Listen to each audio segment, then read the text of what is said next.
అందరికీ నమస్కారం. ఈరోజు మనం చెప్పుకోబోయే కథ ఒద్దికైన కోడలు.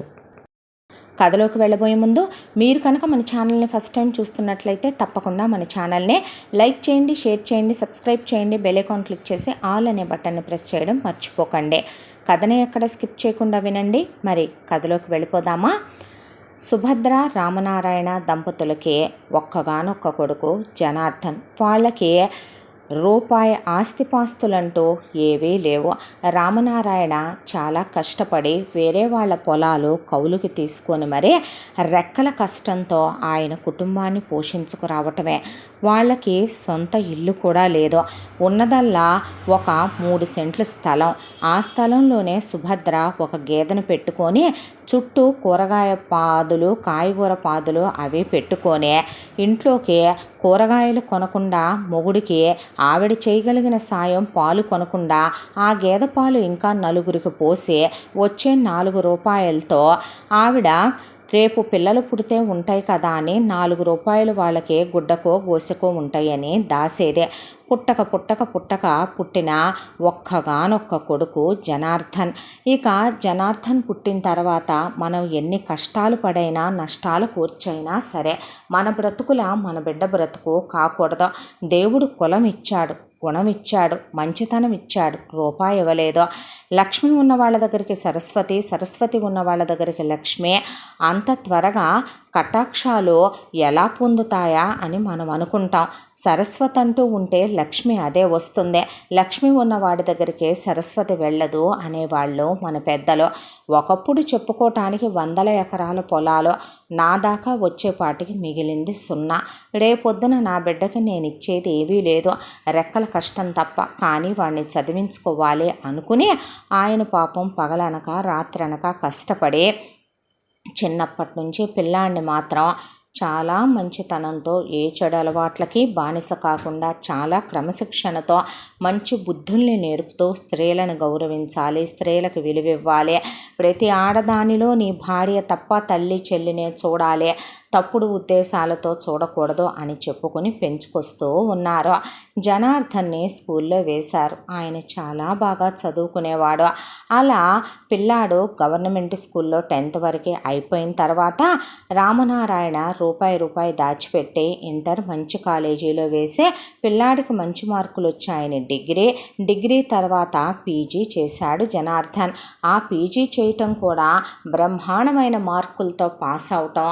దానికి తోడు జనార్దన్ అప్లై చేస్తే ఆయనకి 4-5 ఉద్యోగాలు వచ్చినాయి. నిజానికి ఆ వచ్చిన ఉద్యోగాల్లో ఏది హయ్యెస్ట్ ప్యాకేజో అందులో జాయిన్ అవ్వాలనుకున్నాడు ఆయన. ఆయనకు వచ్చిందేమీ గవర్నమెంట్ ఉద్యోగం కాదు.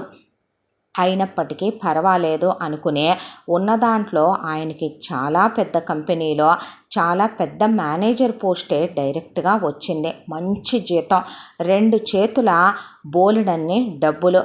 ఆయనకి లంచాలు కొట్టే అలవాటు లేదు, పై డబ్బులు తినే అలవాటు లేదు. ఆయన జీతమే ఆయనకి భారీగా వచ్చేదే. ముందు ఒక కొడుకుగా ఆయన బాధ్యత ఆయన నిర్వర్తించాలి అనుకున్నాడు. ఆదర్శ భావాలు గల వ్యక్తి ఆయన. చిన్నప్పటి నుంచి విపరీతంగా పుస్తకాలు చదువుతాడు. ఎవరితో ఏ ప్రేమాయణాలు లేవో. అయితే బుక్స్ చదువుకోవటం లేదా దేవాలయానికి వెళ్ళి కాసేపు దేవుడి జపం చేసుకోవటం, అమ్మా నాన్నలతో సరదాగా మాట్లాడటం, కాసేపు ఆ చెట్లు మొక్కల్లో కూర్చోవటం, నాన్నతో పొలానికి వెళ్ళటం, ఇంతకు మించి ఆయనకున్న పెద్ద సరదాలు కూడా ఏమీ ఉండేవి కాదు. అయితే అమ్మా నాన్నలకు ఉన్న స్థలంలో ముందు ఆ గుడిసెని కూలదోయించి తల్లి పాడి చేసి అలసిపోయిందనే దాంతో ఇక పాడి కూడా వద్దమ్మా అని తల్లి చేత తీసేయించి పక్కింటి వాళ్ళని పాలు పోయిండక్క అమ్మా నాన్నలకి రోజుకి 2 లీటర్లు అని చెప్పి అంటే, వద్దు నాయన, ఉన్న గేదెని అమ్మొద్దు, అది మాకు అలవాటు అయిపోయింది, అలా ఉంచేద్దాములే ఒక పాడి గేద అని వాళ్ళు ఉంచుకున్నారు. కానీ ఆయన మాత్రం చక్కగా అమ్మా నాన్నలకే 3 బెడ్రూములు, 1 హాలు, కిచెను వచ్చేలాగా మాకే డాబా ఇల్లు వద్దయ్యా, పెంకుటిల్లు చాలు అంటే, నువ్వెటు ఇక్కడుండవు, పట్నం పోయేవాడివి అన్నారని, ఎప్పుడైనా నువ్వు నీ బిడ్డలు వస్తే ఉండటానికి ఉంటుందని చెప్పారని. దట్టు వీళ్ళది రోడ్డు పక్కనే ఉన్న ల్యాండ్. దాంతో ఆయన్ని పెద్దవాళ్ళు కూడా రేపొద్దున అది రేటు వస్తే స్థలంగా పెరుగుద్ది జనార్దనం. అలాగని మీ అమ్మా నాన్న చెప్పినట్టు ఇంటి మీద పెట్టినా వృధా కదా నాయన అనేపాటికి వాళ్ళ అమ్మా నాన్న కోరిక ప్రకారం పెంకుటిల్లు కట్టించాడు. అయిపోయిన తర్వాత ఇక ఆయన సిటీలో ఉద్యోగానికి అక్కడ ఒక రూమ్ తీసుకొని వెళ్ళొస్తూ ఉండేవాడు. వాళ్ళక కాస్త వయసు అయిపోయాక పుట్టిన కొడుకు, దానికి తోడు కొడుకు పెళ్లి చూసుకోవాలనే ముచ్చట. తండ్రి చేత వ్యవసాయం చేయించడం ఆయన మానేయించాడు. ప్రతి నెల తల్లిదండ్రులకి ఇంత డబ్బులని వేసేవాడు. ఇక వాళ్ళు ఆ రోజుకి ఆ కష్టమంతా మానుకుని ప్రశాంతంగా కొడుకు టీవీ కొనిపెట్టి, ఫ్రిడ్జ్ కొనిపెట్టి, కాస్త ఏసీ మిషన్ పెట్టించి, ఫ్యాన్లుంటే కొడుకు పంపిన డబ్బులతో కాస్త పొట్ట పోసుకుంటూ శుభ్రంగా పాడి ఆ గేదె ఉంది కాబట్టి కాసిన పాలు అమ్ముకుంటూ పిల్లాడికి కాస్త నెయ్యని, అలాగే పిల్లాడికి కాస్త వాటికి వీటికి ఉంటుందని తీసి పక్కన పెట్టే సుభద్ర గుట్టుగా సంసారం చేసుకొచ్చేది. అప్పటికి కూడా పెళ్లి చేసుకోవా నాన్న అని అడిగారు కొడుకునే. చేసుకుంటాను అయితే, కానీ కట్నం తీసుకోను. కోటీశ్వర్ల అమ్మాయి అవ్వక్కర్లేదు, చూడటానికి అందంగా చక్కగా కుందన బొమ్మలా ఉంటే చాలు, మంచి కుటుంబం నుంచి వస్తే చాలు, సంస్కారం గల్లదైతే చాలు అని ఆయన అన్నాడు. ఆయన అన్న దాంట్లో మిగతా అన్ని వదిలేసే అందం అనేది ఒకటే పట్టుకున్నారు ఆయన అమ్మా నాన్నలో. దాంతో ఆయన ఆల్రెడీ పీజీ చదువుకుంటే డిగ్రీ చదివిన భార్య అయినా కావాలని కూడా చెప్పాడు అమ్మా నాన్నలకే. ఆయన గవర్నమెంట్ జాబ్ రాసుకోలేకపోయాడు. భార్యతో రాయిద్దాం, లేదంటే ప్రైవేట్ సెక్టార్లోనే తన ఆఫీసులోనే జాబ్ ఇప్పించుకుందాము, భార్యాభర్తలు కలిసి నడవాలి, కలిసి అడిగేయాలనేది ఆయన కోరిక. అయితే సుభద్రా నారాయణ చేసిన పెద్ద పొరపాటు, వీళ్ళే పల్లెటూరు బైతులు కాబట్టి మరో పల్లెటూరు సంబంధం జనార్దన్కి ఖాయం చేసేశారు. అది కూడా ఎలాగా, అమ్మాయి వాళ్ళది ఎంత పెద్ద చాంతాడంత కుటుంబం. ఇక అమ్మాయి వాళ్ళ నాన్న కూడా రామనారాయణలాగే రూపాయి ఆస్తిపాస్తులంటూ ఏమీ లేవు. వాళ్ళు ఇప్పటికీ ఉండేదే 4 నెట్టాళ్ళు వేసినటువంటి తాటాకులు పూడి కొంపలోనే ఉంటారో. సంతానాన్ని మాత్రం 10 మందిని కన్నారు అమ్మా బాబులు. పొలం ఇక ఆయన కౌలుకి తీసుకొని వేయటమేను. అమ్మాయి వాళ్ళకి అన్నదమ్ములు అక్క చెల్లెళ్ళు బోల్డ్ అంతమంది ఉన్నారు. అమ్మాయి పేరు మంగ, చదివింది 3వ తరగతో 4వ తరగతో. చూడటానికి మాత్రం చక్కగా ఉంటుంది. దాంతో ఆ అందం అనేది ఒక్కటే పట్టుకున్న వీళ్ళు కనీసం జనార్దన్కి మాట మాత్రం చెప్పకుండా వాళ్ళకి మాటిచ్చి తాంబూలాలు తీసుకొని వచ్చేసాక ఆయన్ని సిటీ నుంచి పిలిపించారు. ఏంటమ్మా నాన్న పిలిపించారంటే, నీ పెళ్ళి ఖాయమైంది నాన్న, రేపే నీ పెళ్ళి అని చెప్పారు. ఆయన కనీసం అమ్మాయితో నేను మాట్లాడదాం అనుకున్నాను, అమ్మాయి గురించి నేను తెలుసుకోవాలి, నా గురించి తను తెలుసుకోవాలి, ఎందుకంత తొందరపడ్డారు, పెళ్లి చూపులు అవ్వకుండా నిశ్చితార్థం అవ్వకుండా ఎవరు చెప్పారు, మేము వెళ్ళి పిల్లని చూసొచ్చాం, మా మాట నువ్వు కాదనో, మేము నిశ్చయితాంబూలాలు మార్చుకున్నాం, పిల్ల బంగారు బొమ్మలా నువ్వు కావాలన్నట్టు ఉంటుంది అని చెప్పిన తర్వాత కొడుకు దగ్గర కోడలు చదువుకోలేదనే విషయాన్ని దాచేశారు అమ్మా నాన్నలు. ఎందుకంటే ఎక్కడనో అంటాడోనని. దాంతో చూస్తే అమ్మాయి చాలా అణకువగా ఉంది. అమ్మాయి అన్ని విధాలా నువ్వు కోరుకున్నట్టుందంటే ఆ అన్ని విధాల్లో చదువు ఉంది, అన్ని విధాల్లో సంస్కారం ఉందని ఆయన అనుకున్నాడు. అయితే తెల్లారేపాటికి ఆయనకి మంగకి పెళ్ళే. తెరసాల తీసిన తర్వాత ఆయన పెళ్ళాం మొహం చూడటం, పెళ్ళాం ఆయన మొహం చూడటం. అమ్మా నాన్నలకి కష్టపడి పెంచి పెద్ద చేశారని ఆయన ఇచ్చిన గౌరవం అదే. ఆ తర్వాత శోభనం ఏర్పాట్లు చేసే ముందు అబ్బాయి ఏం చెప్పినా సరే అనమ్మా అనమ్మా అని చెప్పి పంపించాక అటు 3 నిద్రలు ఇటు 3 నిద్రలు 16 రోజుల పండగలు అయిపోయిన తర్వాత ఒకరోజు ఆయన షేక్స్పియర్ ఇంగ్లీష్ నావెల్ చదువుతూ చూడు ఈ లైన్ ఎంత బాగుందో అని భార్య ఒళ్ళో పడుకొని నవ్వితే అంద మంగ. ఏంటి నువ్వు ఒకసారి ఈ లైన్ని చదువు అన్నాడు ఆయన. అంటే మాట్లాడకుండా కూర్చుంటే ఏమైంది అన్నాడు. నేను 3వ క్లాసు ఫెయిలు, నాకు అది రాదు అంది. ఆయన గుండె జారిపోయి ఒక్కసారి షర్టు జేబులోకి వచ్చి పడే అమ్మా నాన్నల దగ్గరికి వెళ్తే అందమైన పెళ్ళాం కావాలన్నావుగా నాన్న అన్న తర్వాత ఆయన అమ్మా నాన్నలకు ఒక్కతే కూతురు కానీ ఒక కొడుకు కూతురున్న ఫ్యామిలీలో నుంచి కానీ అమ్మాయిని చేసుకోవాలనుకున్నాడు. ఆ పెళ్ళికి వచ్చిన వాళ్ళందరూ మంగ చుట్టాలేమో అనుకుంటే తీరా చూస్తే అది మొత్తం 10 మంది మంగ తోబుట్టువులని అమ్మా నాన్నలని తెలిసి ఆయన కూర్చుండిపోయాడు. ఇక కానీ కట్నం వద్దన్నాడు. అభ్యుదయ భావాలు గల కొడుకు ఎటు వియ్యాల వాళ్ళకి ఆఫర్ బాగా నచ్చింది. ఇంకేం కావాలి అనే దాంతో మంగ ఇంటికి కోడలైపోయింది. వీళ్ళకి కోడలు నచ్చేసింది. ఇక ఆయన మాట్లాడటానికి ఛాన్స్ కూడా లేదు. ఆ తర్వాత ఆయన ఇక పెళ్ళైపోయిన తర్వాత ఇద్దరికి మనుగుడుపులైపోయిన తర్వాత ఇప్పుడు ఈ పెళ్ళాం నాకు వద్దు, ఈ పెళ్ళాంతో నేను కాపురం చేయనని ఏమంటాడో మార్చుకుందాంలే, మంచిగా చెప్దాంలే, కూర్చోబెట్టి చదువది నేర్పుదాంలే, ఆఫీస్కి వెళ్ళి వచ్చాక పని పాట ఏముంది తన బతుకు అనుకొని పదమంగా వెళదామని నా వరకు నేను ఒక్కటే అనుకుంటాను. నేను నా భార్య అణకువగా ఉండాలనుకుంటాను. సహనం, ఓర్పు, మంచితనాలతో ఉండాలనుకుంటాను. నా మనసు అర్థం చేసుకోవాలనుకుంటాను. ఆయన రాబోయేదే కావ్యనాయకి అనుకొని ఊహించుకొని పుస్తకాలు రాసుకున్నాడు కాబోయే పెళ్ళాం గురించి. అందం విషయంలో తప్ప మిగతా విషయాల్లో పెద్దగా అరవటం, వస్తున్నానయ్యా, ఏంది నీ గోల, చెవితే ఇనుకోవు, ఇదిగో నిన్నే పెనిమిటో, ఇలా తప్ప ఏమండి అని కానీ, చెప్పండి అని కానీ, అని కానీ మాట్లాడటం మంగకు అస్సలు రాదు. ఆయన అలాగే సిటీకి తీసుకెళ్ళి ఒక ఇల్లు అద్దెకి తీసుకొని సంసారం పెట్టాడు. ముక్కుకి బేసర్లు పెట్టుకొని, నత్తు పెట్టుకొని, దిద్దులు పెట్టుకొని, అత్తగారోళ్ళు పెట్టిన ఆ తాళి గొలుసు, నల్లబోసలు, మట్టి గాజులు, గిలకల పైకి చీర కట్టిన మంగ పుట్టింట్లో ఉండంగా 3 రూపాయల పౌడర్ డబ్బా, రూపాయి కాటిక్కాయ, రూపాయి తిలకం అయ్యే వేసుకొని కూర్చుంది. అత్తమామ వెళ్ళినప్పుడు పెళ్లి సూపుల్లో కూడా, ఆయన పెళ్లిలో చూసినప్పుడు మంగ అలాగే ఉంది, అప్పలమ్మలాగా. సిటీకి రావటం రెక్కలు విప్పిన పక్షి అయిపోయింది. ధనాధన్ ఫటాఫట్. ఆయన జీతం సరిగ్గా చూస్తే కనుక ఒక గవర్నమెంట్ ఎంప్లాయీకి 4 ఇంతలు వస్తుంది ఆయన జీతం. ఇక అంతే. మంగ పట్ట పగ్గాలకి హద్దులు లేవు. ఫస్ట్ తీసుకున్న డెసిషను వాళ్ళుండే ఇల్లు నచ్చలేదు మంగకి, వాళ్ళుండే ఏరియా నచ్చల. దాంతో ఆయన ఆఫీస్కి వెళ్ళనిచ్చి ముందు కాస్ట్లీ ఏరియాలోకి వెళ్ళి ఖరీదైన ఇల్లు అద్దెకి తీసుకుంది. ఎందుకు ఇప్పుడు మనం అక్కడికి మారటం అన్నాడు ఆయన. అంటే ఒకటి, నీ ఆఫీస్కి దగ్గరగా ఉంటుంది పెనిమిటి, రెండోది ఎందుకు నీకు అంత జీతం వస్తూ ఉన్నప్పుడు మనం అట్టాటి కొంపలో ఉండాలా, మనం కూడా అపార్ట్మెంట్లో ఉందాం అని చెప్పి అపార్ట్మెంట్ దగ్గరికి తీసుకెళ్ళింది. అపార్ట్మెంట్ ఆయన చూస్తూ మాట్లాడుతూ ఉండగానే మనసు విల్లా మీదకి లాగేసింది. దాంతో ఆగాగు అడ్వాన్సు ఈ మాకు ఆగు పెనిమిటి అని ఆ ఎదురుగా ఉన్న విల్లా మీదకి మనసు పీకి విల్లా దగ్గరికి వెళ్తే మనకెందుకు ఇంత పెద్ద ఇల్లు, ఉండేది ఇద్దరమే మనం మంగా అన్నాడు ఆయన. బాగున్నాదిహ, అత్తమామ రారేటి, చుట్టాలు రారేటి, నా తరపోళ్ళు నీ తరపోళ్ళు రారేటి పెనిమిటి, దానికి తోడు పొద్దున పిల్లగాయలు పుట్టరేటి అనేపాటికి ఆయన ఇప్పుడు ఆ ఏటీకి ఆన్సర్ చెప్పలేక, ఇప్పుడు ఏమంటావు, నా కోరిక నువ్వు కాదని అనుకుంటున్నాను, నాకు ఇట్టాటింటో ఉండాలని మనసు అవుతుంది అంటే ఆయన సరేలే ఎటు సొంతిల్లు ప్లాన్ చేసుకుంటున్నాను కదా, సొంతిల్లు కట్టుకున్న దాకేగా, మహా అయితే గనక 1 సంవత్సర కాలం పోనీ, ఎందుకు దాని మాట కాదని దాని మనసు బాధ పెట్టాలి.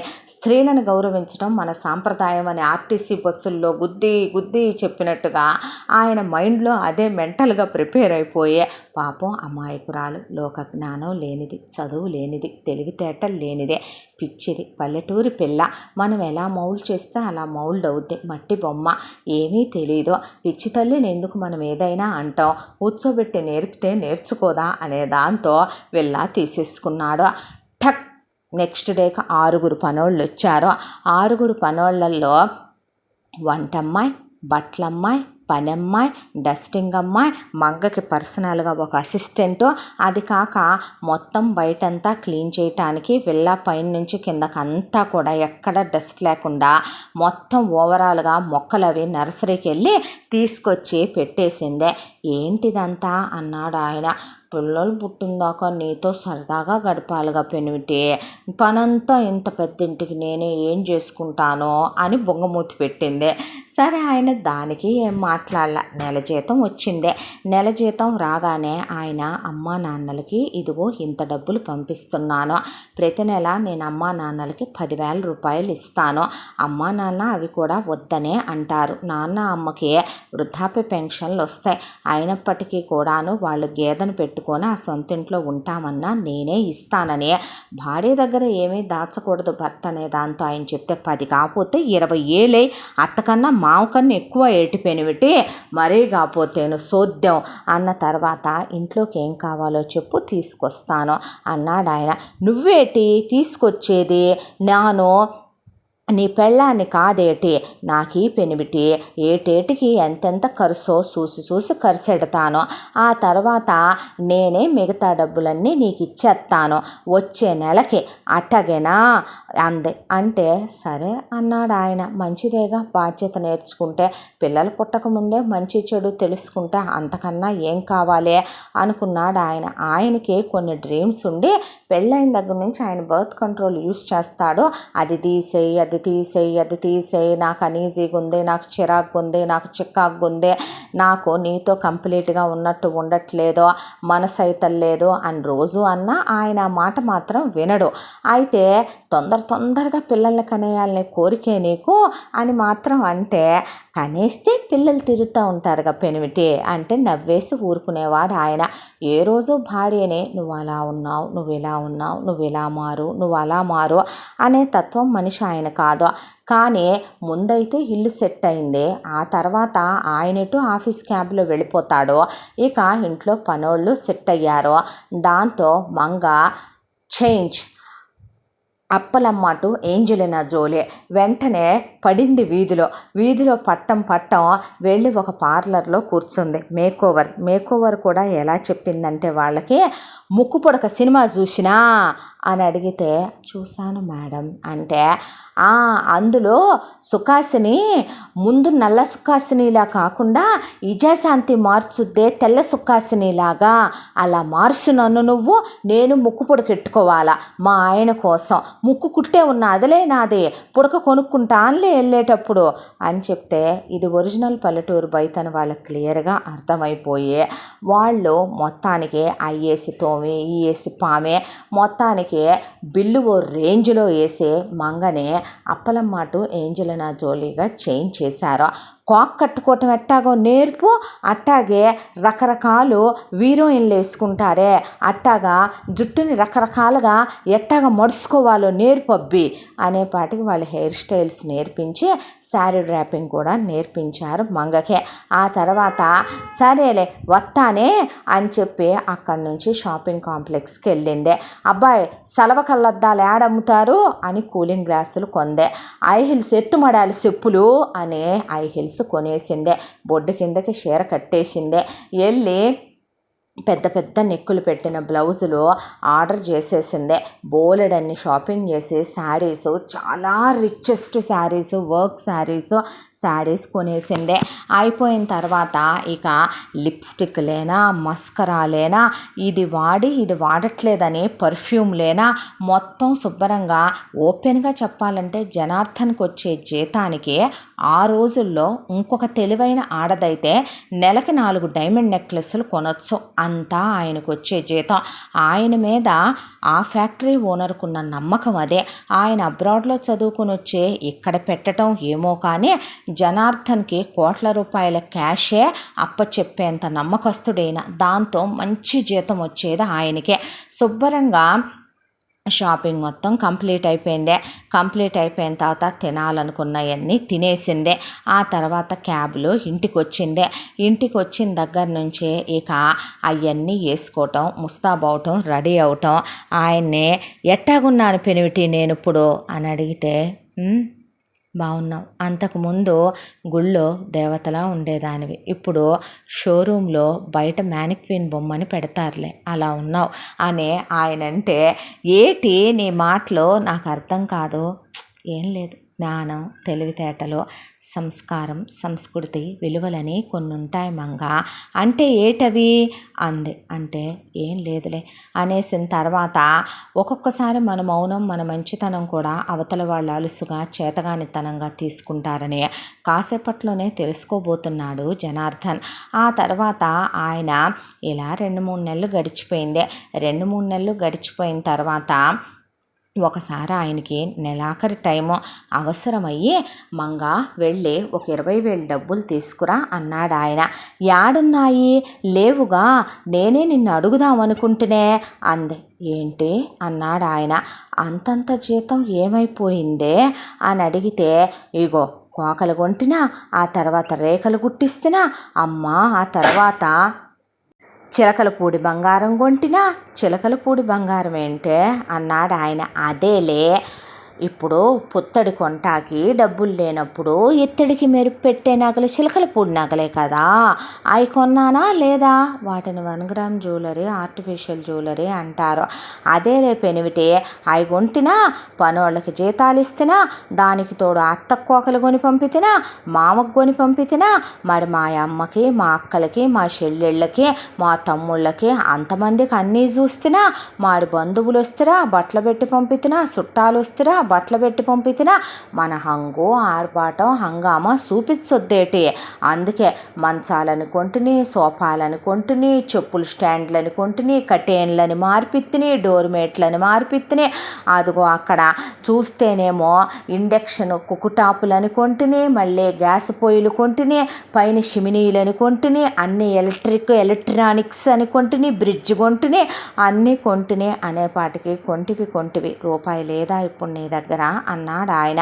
యాడున్నది పెనివిటి అన్న తర్వాత, ఇప్పుడు ఎందుకంటావు మనకి ఇవన్నీ అన్నాడు ఆయన. ఎందుకేటి, భలే ఓడివిలే, బాగా మాట్లాడుతుండావే నువ్వు. మన గురించి నువ్వెంత పెద్ద చదువుకున్నా, ఎంత పెద్ద ఉద్యోగం ఉన్నది, నేను కాకపోతే నా పుట్టంటోళ్ళని ఎవరు సాకుతారు, మన చుట్టాలు బంధువుల్ని మనం కాకపోతే ఎవరు ఆదుకొని ఆదరిస్తాం, అత్తామామల్ని మనం కాకపోతే ఓరు చూస్తారేటి, నువ్వు నీ మాయదారి సరసాలని ఆయన బుగ్గల్లో పొడిసి లోపలికి వెళ్ళిపోయింది.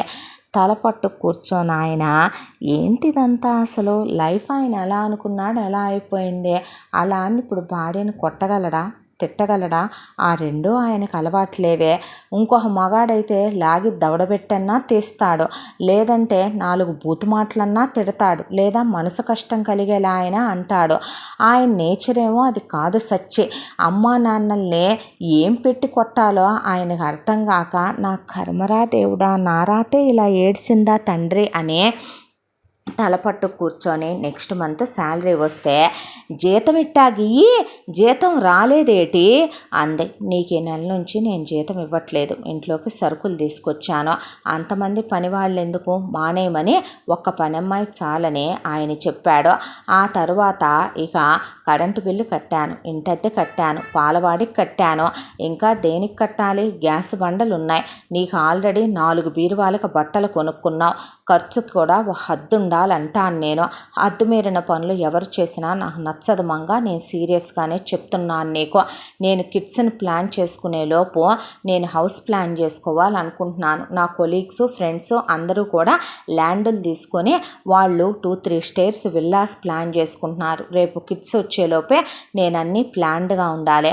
ఏటో నువ్వు నీ ఇంగ్లీష్ మాటలు నాకు అర్థం కావు, కానీ జీతం ఇట్టాగతే నేను పూజ పెట్టుకున్నాను, ఇంట్లో వ్రతం ఉన్నది అంది. దేనికి ఇప్పుడు వ్రతం, శ్రావణ మాసం కాదు, ఇదేమి పూజలు వ్రతాల సీజన్ కాదు, ఇప్పుడేమి దసరా నవరాత్రులు కాదు, పోనీ వినాయకుడి నవరాత్రులు కాదు, దేనికే అన్నాడు ఆయన. దేనికేటే, నేను కొనుక్కున్న కోకలు చూపియొద్దు, నా మేకప్ చూపియొద్దు, అట్టాగే మన ఇల్లు చూపియొద్దు, ఈ ఇల్లు మందా, అలాగే నువ్వు కొనుక్కున్న చీరలు వాళ్ళు కొనిచ్చారా, అలాగే నువ్వు కొన్న ఫర్నిచర్ ఏమైనా వాళ్ళు కొనిచ్చారా, ఏటట్టా మాట్లాడతావు నువ్వు, నాకు ఇప్పుడు పిల్లలు కావాలి అసలుకే, నువ్వు బాగా నోరు లేపుతుండావు నా మీద అందే. పిల్లలు కావాలా, పిల్లలు ఎప్పుడు కనాలి ఏంటి అనేది నీ ఒక్కదాని డెసిషన్ కాదేమో కదో, మన ఇద్దరి డెసిషన్ ఏమో కదో. అదే ఏమో నా ఇష్టమే, అమ్మని నేను కాబట్టే నువ్వు నీ ఇష్టం వచ్చినట్టు మాట్లాడితే నేను ఊరుకుంటాను, పల్లెటూరు దాన్ని చదువు సంజ లేదులే పడుంటాను అనుకుంటున్నావు ఏటి నువ్వు అనేపాటికి ఆ గొంతేంటి, ఆ అరుపులేంటి, ఆ మాటలేంటే నువ్వు అనేసరికి ఇక ఓలప్పో ఓలమ్మో ఓలయ్యో అనే వాళ్ళ అమ్మ బాబులకి అప్పచెల్లెళ్ళకి అన్నదమ్ములకి దాంతోపాటు చుట్టాలు బంధువులు అని దాదాపు 1000 మందిని పిలిపించి పంచాయతీ పెట్టింది. సుభద్ర రామనారాయణ కొడుకు చెప్పేదంతా విని తల పట్టుకొని కూర్చుండిపోయి ఏంటమ్మా ఇదంతా అంటే, నానేటి చేసినానత్త, నానేమైనా తప్పు చేసినానా, నానేటి చేసినాను మామ, మొగుడు రూపాయి పెళ్ళాం కోసం కాదా, పెళ్ళాం అనుభవిస్తే తప్ప, అందంగా ఉంటే తప్ప, సుఖపడితే తప్ప, మీ కొడుకు బాగుండాలి నేను పూజలు చేస్తే తప్ప, ఆయన సంతోషంగా ఉండాలని కాదు నేను ఇవన్నీ కొంటా అన్నదే, ఆయన కోసం కాదా నేను ఇట్ట ముత్తాబవుతున్నదే, ఎవరి కోసం అర్థం చేసుకోపోతే పిల్లల్ని కనకపోతే నన్ను గొడ్రాలనరు, పెళ్ళే ఇప్పటికే యాన్నార్థం దాటిపోతుంది, ఆయన మగాడు కాదంటున్నారు, ఆయన మగతనం లేదంటున్నారు, ఎవరే బేవర్స్దానే అనేది నీ దగ్గర అని ఆయన లేచి నుంచునేపాటికే ఆలమ్మో ఆలప్పో నేను ఇంకేం బతుకుతానమ్మా అని ఒక జస్ట్ చెంచా కిరోసిన్ పోసుకుంది నెత్తి మీద. ఇంకేముందమ్మా నా కూతురు చచ్చిపోతుంది, ఇంకేముందయ్యా నా కూతురు చచ్చిపోతుంది అనేపాటికి ఇచ్చేయి నాయన ఆ జీతం ఏదో మా అనేసరికి ఇచ్చేయమంటున్నాగా, మేమిద్దరం సచ్చినంత ఒట్టురా, ఇచ్చేయి నువ్వు ఇంకా వాదన పెట్టుకోబాకు, మనది ఈదుల్లో నిలబడే సంసారం కాదయ్యా, మనం అట్లాంటి మనుషులం కాదు, నలుగురు చూడు ఏందబ్బాయ్ పిల్లని చేసుకొని ఇట్టా చేయటం ఏంటి నువ్వు, ఓహో చదువుకున్నావుగా సంవత్సరానికి మొహం మొత్తేసిందా, పెళ్ళాం నచ్చట్లేదా, ఓహో పెళ్ళాన్ని పిల్లల్ని కనకుండా ఎవరికి కందామనే, ఏమోనే దేన్ని మరిగాడో, ఏమోనే దీని మీద మోసు తీరిపోయిందేమో, ఏమోనే చిన్నిళ్ళు పెట్టాడేమో, మేము వెళ్ళలేకపోతున్నామయ్యా ఈ మాటలో, నీ దండం పెడతావురా నిన్ను కన్నందుకు అనేసారు వాళ్ళు. దాంతో తగలేస్తాను జీతం అన్నాక పిల్లల్ని కంటానని అత్తామావ మీద ప్రమాణం చెయ్యాల నువ్వు అనేపాటికి పిచ్చిబాగుడు వాగితే దవడ బగులుతుంది నీకు అనేపాటికి ఇక నానిష్టమైనంత మందిని కనుక్కుంటాను అందే. ఏంటి ఇష్టమైనంత మందిని కనేది, క్రికెట్ టీమును ప్లాన్ చేసావా లేకపోతే నువ్వేమైనా ఇదనుకుంటున్నావా, కనేస్తే పెరిగిపోటాకు వాళ్ళు ఎక్కడి నుంచి తీసుకొచ్చి పోషిస్తారనుకున్నా, వెల్ ప్లాన్డ్గా ఉండాలి కిడ్స్ విషయంలో. సరేలేవయ్యా మా నాయన 10 మందిని కన్నాడు, నారు పోసిందే నీరు పోయిట్లే, మేం పెరగలే, మేం బతకట్లే, సందులో వీధిలో కుక్కలు పందులు దున్నపోతులు కూడా బతుకుతాయి, దాందే ఉందే, అలాగే నా పిల్లలు ఉండాలని నేను అనుకోవట్లేదులే అని ఆయన అన్నాడు. ఆ తర్వాత ఆయన తల్లిదండ్రులు వెయ్యరా మా మీద ఒట్టు, కంటానని చెప్పరా అయ్యా, నాకు నచ్చినంత మందిని కంటాను నేను అని ఒట్టేశాడు ఆయన. ఆ తర్వాత ఇక అత్తామామలు వెళ్ళిపోయారు. వెళ్ళిపోయిన తర్వాత వాళ్ళు కొడుకు లైఫ్ ఇలా అయిపోయిందనేది ఒకటి, రాంగ్ డెసిషన్ తీసుకున్నామనేది ఒకటే, ఆయన మొహంలో లేదు, మనిషిలో లేడు. ఈ దిగులతోనే ఒక పూట పడుకున్నోళ్ళు పాపం పైలోకాలకే అలాగే చేరుకున్నారు. వెళ్ళి తల్లిదండ్రులకి అంత్యక్రియలు జరిపించొస్తే అత్త కనపడుతుంది, మావ మాట్లాడుతున్నాడని ధూమ్ధామ్గా వాళ్ళ దినదివసాలు చేసి సంతర్పణలు చేసింది అయిపోయింది.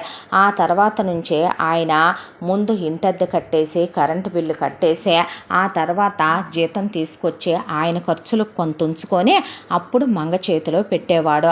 ఆ డబ్బులు మొత్తం దుబారా చేసేది. చూసిన చీరల్లా కొంటాం, మొక్కల్లా కొంటాం, ఇంట్లోకి స్పెషల్ డోర్ మెట్లు అంటాం, పద్దా ఫర్నిచర్లు మార్చడం, పనులను మార్చడం, టీవీలు మార్చడం, ఫ్రిడ్జ్లు మార్చడం, ఇక వెళ్ళి బంగారం కొనేది లేదు, మంగ దివసము లేదు, కొనుక్కొచ్చేది పిచ్చి నగలు, పార్లర్లకు వెళ్ళటం, దానికి తోడు ఇళ్ళ చుట్టుపక్కల వాళ్ళ సావాసాలు పట్టడం, వాళ్ళతో కలిసే కాస్త ఈ మధ్య మాట నొక్కుడు అది ఇది నేర్చిందే. ఏదేమైనప్పటికీ కూడా మొత్తం డౌన్ టు పైకి వచ్చిన తర్వాత అవి అయితే పూర్తిగా కంప్లీట్గా మారకపోయినా ఏదో కాస్త వచ్చి రాని ఇంగ్లీష్ మాత్రం తెగ పీకుతూ ఉండేది ఆయన దగ్గర. ఇక ఆయన ఒకవైపున తల్లిదండ్రులు పోయారనే ఇదైనా జాబ్లో మాత్రం చాలా బాగా వర్క్ చేసేవాడు. దాంతో ఆయన పొజిషన్ పెరిగింది, ప్రమోషన్లు వచ్చినాయి, ఆయన శాలరీ కూడా పెరిగిందే. కానీ ఆయనకి సుఖం సంతోషం మనశ్శాంతి ఇంట్లో ఏ కోసానా లేవో. ఇంటికి 700 మంది 600 మంది చుట్టాలని పిలుస్తుంది. వాళ్ళు పోనీ అప్పుడప్పుడు వస్తారా? కాదు, నెలకోసారి పిలుస్తుంది. ఏదో ఒక అకేషన్ అంటది, భోజనాలు పెట్టుద్ది, క్యాటరింగ్ వాళ్ళకి ఇచ్చుద్ది. తన గొప్పలన్నీ చెప్పి చూపించుకొని వాళ్ళని పంపించేస్తుంది. ఆ తర్వాత ఇళ్ళ చుట్టుపక్కల వాళ్ళని పిలుస్తుంది, వ్రతాలు నోములు అంటది. ఎక్కడైనా పండు తాంబూలం ఇచ్చి పంపుతారు, అలా కాదు, శారీ, బ్లౌజ్ పీసు, దాంట్లో వాళ్ళకి స్పెషల్గా డిజైన్ చేయించిన బ్యాంగిల్స్, రిటర్న్ గిఫ్ట్, దాంతోపాటు వాళ్ళందరికీ భోజనాలు, ఒక 10 రకాల స్వీట్లు, 4-5 రకాల హాట్లు పెట్టి ఆ రిటర్న్ గిఫ్ట్ ప్యాకింగ్లు వెళ్తూ ఉంటాయి. వాళ్ళకే ఎవరి పెళ్ళన్నా సరే వెళ్ళి గొప్పగా వెండి బంగారాలు చదివించొచ్చుద్దే. దానికి తోడు వాళ్ళ అన్నయ్యల్ని, వాళ్ళ అక్కల్ని, వాళ్ళ తమ్ముళ్ళని, వాళ్ళ చెల్లెల్ని, వాళ్ళ అమ్మా నాన్నల్ని, ఈ విషయం తీస్తే చుట్టాలని, బంధువుల్ని, స్నేహితుల్ని, చుట్టుపక్కల వాళ్ళని ఆయన అసలు ఎవరిలోనూ కలిసి ఎవరితోనూ అతిగా ఉండడు. ఒకవైపున ఆయన తరపు వాళ్ళని అంతమందిని కలుపుకు రావటం, ఎవరికి ఆపరేషన్ అయిందన్నా ఇంట్లో నుంచి క్యారియర్లు వాళ్ళొచ్చి ఇంట్లో ఉండటం, ఎవరికి కడుపు వచ్చిందన్నా వాళ్ళొచ్చి ఇంట్లో ఉండటం, వాళ్ళకి డెలివరీలు అవ్వటం, డెలివరీ బిల్లులు ఇది కట్టడం, వాళ్ళకి సీమంతాల ఫంక్షన్లు ఇక్కడ చేయించడం, పెద్ద మనిషి ఫంక్షన్లు ఇక్కడ చేయించడం, ఓణీల ఫంక్షన్లు ఇక్కడ చేయించడం, వాళ్ళని షాపింగులకి తీసుకెళ్ళటం. పనోళ్ళకు కూడా ఎంత బలిసిపోయేదంటే ఆయన ఎక్కడుంచాలో అక్కడ ఉంచేవాడు తప్ప 4-5 సార్లు కట్టిన చీరలు వాళ్ళకి ఇసిరేయటం. ఇలా పూర్తిగా అసలు బరితిగించిపోయింది మంగ. ఆయన వీలైనంత వరకు విసిగేసిపోయే అయితే బుక్స్ చదువుకోవటం, లేదా ఆఫీస్లో ఉండటం, లేదా లైబ్రరీకి వెళ్ళటం, లేదా బయట గార్డెన్లో కూర్చోవటం, లేదా టెర్రస్ మీద కూర్చోవటం, బెడ్రూమ్లో పడుకోవటం, టీవీ చూస్తూ కూర్చోవటం. అంతకు మించి అసలు ఆయన ఎవరితో మాట్లాడేవాడు కూడా కాదు. కాలచక్ర భ్రమణంలో మంగగారు మొత్తానికి బర్త్ కంట్రోల్ వాడటానికి వీల్లేదు, అత్తమామయ్య కల్లోకి వచ్చి పుడతామంటున్నారని ఆయనకు అడ్డం తిరిగిపోయి ఒక రోజున ఆయన్ని బలవంతం చేసిన ఫలితానికి మంగ ప్రెగ్నెంట్ అయిందే. ఆయన ఎట్టి పరిస్థితుల్లో భగవంతుడా, నేను నిన్ను నా జీవితం మొత్తం మీద కోరుకునేది ఏమీ లేదు, నీ కాళ్ళే పట్టుకుంటాను తండ్రి, నాకు ఆడపిల్లని ఇవ్వొద్దయ్యా.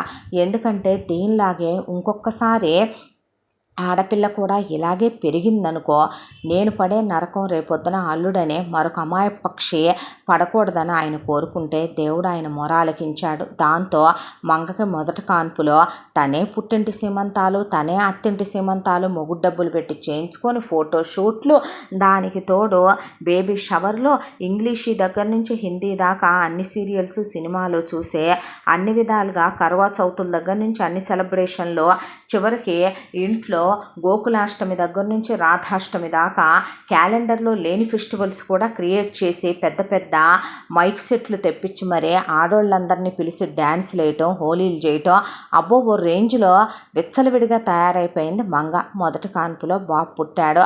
పిల్లాడి పేరు ఆయనే మురళి అని పెట్టుకున్నాడు. ఎట్టి పరిస్థితుల్లో వీళ్ళ మీద మాత్రం అమ్మ నీడ పడకుండా పెంచాలి. కంఠమైతే కందే, కన్న తర్వాత అసలు పాలిచ్చే టైం ఎక్కడది మంగకే. దానికి తోడు పిల్లాడు ఆలనా పాలనా చూసే టైం ఎక్కడది, పట్టించుకునే టైం ఎక్కడదే. ఒక ఆయని మాట్లాడి పడేసింది వాడినే. ఆయనే వచ్చే పిల్లాడిని ఆఫీసు నుంచి రాగానే పిల్లాడిని గుండెల మీద వేసుకొని ఆడించుకోవటం, కబుర్లు చెప్పటం, మాటలు చెప్పటం, ముద్దు పెట్టుకోవటం. ఆయనకి పంచ ప్రాణాలు కొడుకంటే. ఆ తర్వాత మళ్ళీ గర్భవతి అయ్యి ఈసారి ఆడపిల్ల పుట్టుద్దే అనుకునే ఆయన మళ్ళీ దేవుడు కాళ్ళు పట్టుకుంటే దేవుడు కరుణించి కొడుకునే ఇచ్చాడు. మురళి తర్వాత పుట్టిన పిల్లాడికి ముకుంద అని ఆ దేవుడి పేరే పెట్టుకున్నాడు. ఆపరేషన్ చేయించేసుకోమంగా నువ్వంటే చేయించుకొచ్చానని అబద్ధం చెప్పి కూతురు కోసమని చేయించు రాకుండా వచ్చిందే. మళ్ళీ వాంతులు చేసుకుందే. ఏంటి యాషాలని ఆయన చెయ్యెత్తితే నువ్వు కొట్టావంటే నేను పోలీస్ స్టేషన్కి వెళ్ళి గృహహింస అవన్నీ కేసులు పెట్టొచ్చంట. పెట్టి నిన్ను జైల్లో దోయించి నీ ఉద్యోగం ఓడబెకిస్తా, జాగ్రత్త, ఏమనుకుంటున్నావో, చుట్టాలందరినీ పిలిపించి మళ్ళీ పంచాయతీ పెడతా అనేపాటికి థూ అనేసాడు ఆయన. ఆ తర్వాత ఈసారి కూతురు పుట్టుద్దని 1000 కలల కంటే 9వ నెలలోనే నొప్పులు వచ్చేసినాయి. ఆ నొప్పులు కూడా బాగా 2 రోజుల పాటు తల్లిని నానా నరకాలు పెట్టి మరీ పుట్టాడు మురారి. కొడుకు పేరు మురారి అని పెట్టుకున్నాడు. 3 పిల్లలు మురళి, ముకుంద, మురారి ఆ కృష్ణుడి పేర్లు పెట్టుకొని వీళ్ళు రేపొద్దున ప్రయోజకులు అవ్వాలి, ఉత్తములు అవ్వాలి నా బిడ్డలో అని దీవించయ్యా అని 3 పిల్లల్ని ఎత్తుకెళ్ళి దేవుడు కాళ్ళ మీద పడేసుకున్నాడు. 3 పిల్లల్ని పట్టించుకునేది ఏమీ కాదు మంగ. తన గోల్లో తనుండేది. కానీ ఆయన మాత్రం మంగ నీడ కూడా పిల్లల మీద పడకుండా పెంచాలని చిన్నప్పటి నుంచి పిల్లల్ని చాలా ప్రొటెక్టివ్గా ఆయనే చూసుకుని పిల్లలకి ఎడ్యుకేషన్ మీద కాన్సన్ట్రేషన్ కలిగే విధంగా పెంచుకోవడం మొదలుపెట్టాడు. ఇక ఆయన జీతం వచ్చి రాగానే మంగ గోతికాడ నక్కలా ఊర కుక్కలా కూర్చొని ఉంటుందని ఆయనకి తెలుసు. దాంతో పిల్లలకి చాలా పెద్ద పెద్ద స్కూళ్ళల్లో అడ్మిషన్లు తీసుకొని పిల్లల్ని చాలా పెద్ద స్కూళ్ళల్లో జాయిన్ చేశాడు. ఇంటి ముందుకే వ్యాన్ వస్తే ఆ వ్యాన్లో ఎక్కేసి పిల్లలు టిప్ టాప్గా తయారయ్యి వెళ్ళేవాళ్ళు. పిల్లలతో ఆయన ఎక్కువ టైం స్పెండ్ చేసేవాడు. ఆయన గదిలో పిల్లలు అసలు ఆయనతోనే పడుకునేవాళ్ళు. మంగ ఒక్కటి స్పేషియస్గా ఉండేది. మూడో పిల్లాడిని కన్న తర్వాత ఇంకా పిల్లలు పుట్టట్లేదేంటంటే ఆయన ఒకరోజు నేను ఆపరేషన్ చేయించుకున్నాను, నీకు పుట్టర్లే అనేపాటికి నానా రచ్చ చేసిందే. ఆ తర్వాత ఇక అసలు ఆయన వెళ్ళి మూసుకొని నీ గదిలో నువ్వు పడుకో అని ఆవిడ గదిలోకి వెళ్ళటము మానేశాడు. ఆ తర్వాత ఆయన పిల్లలతో టైం స్పెండ్ చేయటమే మొదలుపెట్టాడు. పిల్లలకి మోరల్ వాల్యూస్ ఉండే బెడ్ టైం స్టోరీస్ చెప్పుకోవటం, వాళ్ళని స్పోర్ట్సుల్లో డాన్సుల్లో అలాగే మ్యూజిక్లో ఎంకరేజ్ చేయటం, పిల్లల్ని ఎడ్యుకేషన్ మీద ఎక్కువ కాన్సన్ట్రేషన్ చేయించటం. అలా మొత్తానికి ముందు పెద్దబ్బాయే చాలా బ్రహ్మాండంగా చదివేవాళ్ళు. ముగ్గురు పిల్లలు కూడా. పెద్ద అబ్బాయి 10th అయిపోయింది. ఆ తర్వాత ఇంటరు, ఆ తర్వాత ఇంజనీరింగ్లో జాయిన్ చేశాడు ఆయన. అయిపోయింది. ఎంటెక్ చేశాడు మురళి. అయిపోయిన తర్వాత చాలా పెద్ద ఎంఎన్సి కంపెనీలో అదే ఊళ్ళో పిల్లాడికి హయ్యెస్ట్ ప్యాకేజ్, ఈ క్యాంపస్లోనే హయ్యెస్ట్ ప్యాకేజ్తో జాబ్ కొట్టాడు మురళి. నెలకి 2 లక్షల రూపాయల జీతం. ఆయన ఆనందానికి ఆ రోజున అవధులు లేవు. ఆ తర్వాత వెంటనే నెక్స్ట్ డే ముకుంద లైన్లోకి వచ్చాడు. ముకుందకి అలాగే వచ్చింది. ఆ తర్వాత మురారి వచ్చాడు. మురారికి అలాగే వచ్చింది. ఆయన ఒక్కటే అనుకున్నాడు, తన జీవితంలో తను అనుకోలేనిది పిల్లలు సాధించేశారు. ఇంతవరకు బతుకులో పుట్టి బుద్ధెరిగిన తర్వాత తన కొలీగ్స్ అందరూ స్థలాలు కొన్నారు, ఇల్లు కొన్నారు, పొలాలు కొన్నారు, లైఫ్లో ఓ రేంజ్కి వచ్చి సెటిల్ అయిపోయారు. తన జీతం 2 లక్షల రూపాయలు అయింది. ఈ రోజుకే ₹1 దాసింది లేదు, ఒక్క ఆస్తంటూ కొన్నది లేదు, ₹1 బ్యాంకులో ఉన్నది లేదు. మగాడిగా తను నిజంగా సమర్థవంతంగానే సంసారం చేస్తున్నాడా అని ఆయన మీద ఆయనకి జాలేసిన, పిల్లల్ని మాత్రం జమ్ముల్లా తయారు చేసుకున్నాడు. ఒక్క చెడు అలవాటు లేదు పిల్లలకే. చాలా సంస్కారవంతులు. ఆయనలాగా ఆచితూచి మాట్లాడతారు. అలాగని తల్లి ధోరణి ముగ్గురికి నచ్చదు. తల్లిలా ముగ్గురు దుబారా రకాలు కాదు. తల్లిలాగా ముగ్గురు అతిగా చుట్టాల్లో కలిసిపోవటం, వెకిలి వాగుడు వాగటం, వెకిలితనంగా ఉండటం, ఓవర్గా ఎవరితోనో లిమిట్లెస్గా వాగటం అలవాట్లేదు. ఎటు మంగ డబ్బులు నాశనం చేసేది మామూలే. కాబట్టి పిల్లలు పుట్టిన దగ్గర నుంచి ఆయన పిల్లలకి ఖరీదైన బూట్లు, ఖరీదైన చెప్పులు, ఖరీదైన బట్టలు, ఖరీదైన పర్ఫ్యూములు, గ్లాసులు, పౌడర్లు, ఖరీదైన సెలూన్లకు తీసుకెళ్ళటం, పిల్లల్ని ట్రిప్పులకి తీసుకెళ్ళటం, ప్లే స్టేషన్లకు తీసుకెళ్ళటం, వాళ్ళకి చాలా ఖరీదైన స్టేషనరీలు కొనటం. ఆయన రిచ్గానే పెంచుకొచ్చాడు పిల్లల్ని. పిల్లలు ముగ్గురికి క్యాబులు వస్తాయి. ఆయన కోరికల్లా ఒకటే, పిల్లల జీతం 6 లక్షలు, తన జీతం 2 లక్షలు. తన జీతం ఇంట్లోకి దీని దవసం మీద పెట్టినా కూడా 6 లక్షల రూపాయలు దాసేస్తే ముగ్గురు పిల్లలకు ఉద్యోగాలు వచ్చేంత వరకు కూడా, ఇల్లు కట్టేంత వరకు పెళ్లి చేయకూడదని అనుకున్నాడు. కాబట్టి ఒక ల్యాండ్ తీసుకొని చక్కగా 3 అంతస్తులు ఇల్లు కట్టిస్తే, ముగ్గురు పిల్లలకి 3 కార్లు కొంటే, బంగారంలాగా పిల్లలకి పెళ్ళిళ్ళు చేస్తే ఉద్యోగాలు చేసే పెళ్ళాలు వస్తారు. వాళ్ళకైనా కూడా తన బతుకులా కాకుండా ఉంటుంది. చక్కగా భార్యాభర్తలు కలిసి వెళ్ళే కొన్నాళ్ళు జాబ్ చేసుకుని హ్యాపీగా వాళ్ళ లైఫ్ ఎంజాయ్ చేశాక కిడ్స్ని ప్లాన్ చేసుకుంటారని కొడుకులతో ఆయన ఇదే చెప్పుకొచ్చాడు. కొడుకులు ఆయన మాటకి సరే అని నవ్వటం తప్ప ఏమీ అనే పిల్లలు కూడా కాదు. అయితే మంగ ఓ రోజున ఇంట్లో మీటింగ్ పెట్టింది. ఆ మీటింగ్ పర్యవసానం ఏంటంటే, కొడుకులకి ఉద్యోగాలు వచ్చి అటు ఇటుగా 1 year క్రాస్ అయిపోకుండా వెళ్ళిపోయినాయి. ఆ తర్వాత నాకేంట్రా జీతాలు తీసుకొచ్చి ఇవ్వట్లేదు అంటే, దేనికి మమ్మీ, డాడీ శాలరీ ఎప్పుడు ఇచ్చినట్టే ఇస్తున్నారుగా, మళ్ళీ మాది కూడా ఎందుకు అన్నారు కొడుకులు. అంటే ఖర్చుకి హద్దు పద్దు ఉండదా అమ్మా నీకు అని మురళి అన్నాడు. అన్న తర్వాత లిమిట్లెస్గా ఖర్చు పెడితే రేపొద్దున మనం బెగ్గింగ్ చేసుకోవాలన్నాడు ముకుంద. అసలు నీకు మాత్రమే ఎక్కడెక్కడ డబ్బులు చాలవేంటే, రేపొద్దున మేదేసుకొని కట్టలు కట్టలు కరగేసుకొని పోతావా అని అడగాలి ఇంకొకళ్ళనైతే. మందికి పెట్టి పెట్టి పెట్టి రేపొద్దున నువ్వేమవుతావనేది ఆలోచిస్తున్నావా అన్నాడు మురారి. దాంతో నాకు ఇవ్వరా జీతం అంటే ఇవ్వమన్నారు పిల్లలు. ఇక అంతే, ఎప్పుడు చుట్టాలు నెలకోసారి ఒక 600-700 మంది వస్తారు కాబట్టి అలాగే చుట్టాలని పిలిపించి పెద్ద పంచాయతీ పెట్టి జుట్టు ఎరబోసుకొని కూర్చుంది అక్కడ. మంగళ ఆ ఫేసు జనార్దన్ చుట్టం తప్ప పాపం పిల్లలు జోళ్ళ. గాజులు పగలగొట్టేసి తాళి తెంచేస్తానని, నా మొగుడు సచ్చాడని బొట్టు చెరిపేస్తానని, నా పిల్లలే నాకు విలువివ్వట్లేదని పొట్ట మీద కొట్టుకొని రొమ్ము పాలు తాగి తల్లి గుండెల మీద గుద్దుతున్నారని, విశ్వాసం లేని నా కొడుకుల్ని కన్నానని అసలు నానాగోలా చేసి నానా అల్లడి చేసి ఇప్పుడే నన్ను పట్టించుకోట్లా, వీళ్ళు నా గొంతులో నీళ్ళేం పోస్తారని కన్న తల్లిని కన్న కడుపుకి ఖరీదు కట్టి అడుగుతున్నానని, అలాంటిదే ఈ ఎదవలు చూసారా తల్లికి రూపాయి ఇవ్వనంటున్నారని, అడ్డాలనాడు బిడ్డలు కానీ గడ్డాలు వచ్చాక బిడ్డలు కాదని, అమ్మో ఇప్పుడే చూసావా తల్లి అల్లమైపోయింది, రేపొద్దున పెళ్ళాలు బెల్లమైపోతే నన్ను ఇంకేం చూస్తారని ఇక పెద్ద పెద్ద సంగీత కచేరీలు తీసి వాళ్ళేమో పెద్ద పెద్ద క్లాస్ గల్లా స్కూళ్ళల్లో కాలేజీల్లో చదువుకున్న పిల్లలు, ఎంఎన్సీలో ఉద్యోగాలు చేస్తున్న పిల్లలు, సంస్కారవంతుడైన ఆయనకు పుట్టిన పిల్లలు, విలువలు గౌరవాలు సంస్కృతి సాంప్రదాయాలు ఉన్న పిల్లలు. దాంతో అలగాదానిలాగా అమ్మలా అసభ్యంగా మాట్లాడుతున్న ఆ మాటల్ని విని డైజెస్ట్ చేసుకోలేకపోయారు వాళ్ళు. దాంతో జీతం ఇచ్చే మాట అయితేనే నేను బతుకుతా, లేదంటే ఇంకెందుకు నేను బతకటమని ఎలికల ముందు తీసుకొని కూర్చొని ఆ తాగుతానంటాం. వచ్చిన చుట్టాలందరూ తల్లిని పొట్టన పెట్టుకుంటారా, తల్లికి జీతం ఇవ్వటం తప్ప ఏం పనులబ్బా ఇయ్యే, ఏమోనే ఎవరినైనా మరిగారేమో, ఏమోనే దేన్నైనా ప్రేమిస్తున్నారేమో, ఏమోనే వాటి అమ్మాబాబులకి దోసి పెడుతున్నారేమో, విల్ యూ షటప్ ప్లీజ్ అన్నారు ముగ్గురు. అనేసరికి షటప్పు గిటప్ అంట. వాయమ్మో ఇంగిలి పీసులు చదవేస్తే ఉన్నమతి బాద్దని చదివినోడు కన్నా ఎవడో నయమని బాగానే మాట్లాడుతున్నారమ్మా మాటల్నే. ఓ తల్లో ఓ దేవుడో అని వచ్చిన వాళ్ళంతా పిల్లల్ని నానా మాటలు అని, పిల్లలేదో తల్లికి అన్యాయం చేస్తున్నట్టు, తల్లిని కొట్టినట్టు తిట్టినట్టు, ఓల్డేజ్ హోమ్లో ఇసిరేసినట్టు, తండ్రిలో ఏకమైపోయినట్టు, తల్లిని అనాథం చేసేసినట్టు, జుట్టు పీకి కొడుతున్నట్టు, వాళ్ళు రోజు తల్లిని చిత్రహింసలు పెట్టి ముద్ద పెట్టనట్టు, పాసి పని చేయిస్తున్నట్టు, అబ్బో రకరకాల మాటలు వీళ్ళ గురించి మాట్లాడేసరికి బుర్ర పని చేయకుండా పోయి, ఇక జీతం ఇచ్చే మాట అయితేనే నేను ఇప్పుడు ఈ తాళి తెంచను, లేదంటే వీడు బతుకుండా తాళి తెంచుతానంటే మా ప్లీజ్ అలాగా దానిలాగా బిహేవ్ చేయకు, ఇస్తాం నీకు మా శాలరీగా, మా నీడ్స్కి సరిపడా మేము తీసుకొని మిగతాది నీకే పడేస్తామన్నారు ముగ్గురు. అన్న తర్వాత ఇక ఆ రోజు లగ్గాయితో అసలు పురివిప్పిన నెమలైపోయింది మంగ. దాంతో ప్రతి నెల కూడా పిల్లల శాలరీలు వచ్చి పడుతున్నా, ఆయన శాలరీ వచ్చి పడుతున్నా, రూపాయి సేవింగ్స్ లేదు, రూపాయి మిగిలేది లేదు. పిల్లలకి ఇప్పుడు దాకా కారు లేదు, బైకు లేదా, క్యాబుల్లో పడి కొట్టుకోవటమే. ప్రమోషన్లు వస్తున్నాయి, హైకులు వస్తున్నాయి, ప్రయోజనం లేదు. ఆయన జీతము పెరిగింది, మళ్ళీ ఆయనకి ప్రమోషన్ వచ్చి హైకులు పడే. కానీ బతుకు ఎక్కడ వేసిన గొంగళే అక్కడే.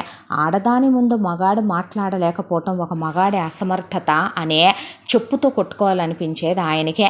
పెద్ద అబ్బాయి చాలా సాఫ్ట్, రెండో అబ్బాయి ఏదున్నా తొక్కేస్తాడు, మూడో అబ్బాయికి విపరీతమైన కోపం.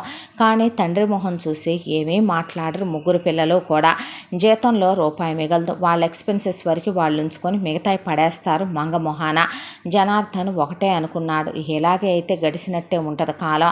పెద్దబాబు పెళ్లి చేసుకోవా నాన్న, ఎవరినైనా ఇష్టపడ్డావా అంటే, ఇప్పుడు అదొకటి తక్కువ అంటావా డాడీ నాకు అంటే, చాలే ఊరుకోరా, ఏ వయసు జరగాల్సిన ముచ్చట ఆ వయసుకు జరగాలి, అదేంటి నాన్న మీ అమ్మని దృష్టిలో పెట్టుకొని నువ్వు పెళ్లి చేసుకొని అంటావా, చేసుకుంటే ఆ వచ్చేది కూడా అమ్మలాంటిది అవుద్దని భయపడుతున్నాళ్లే డాడీ అన్నాడు మురారే.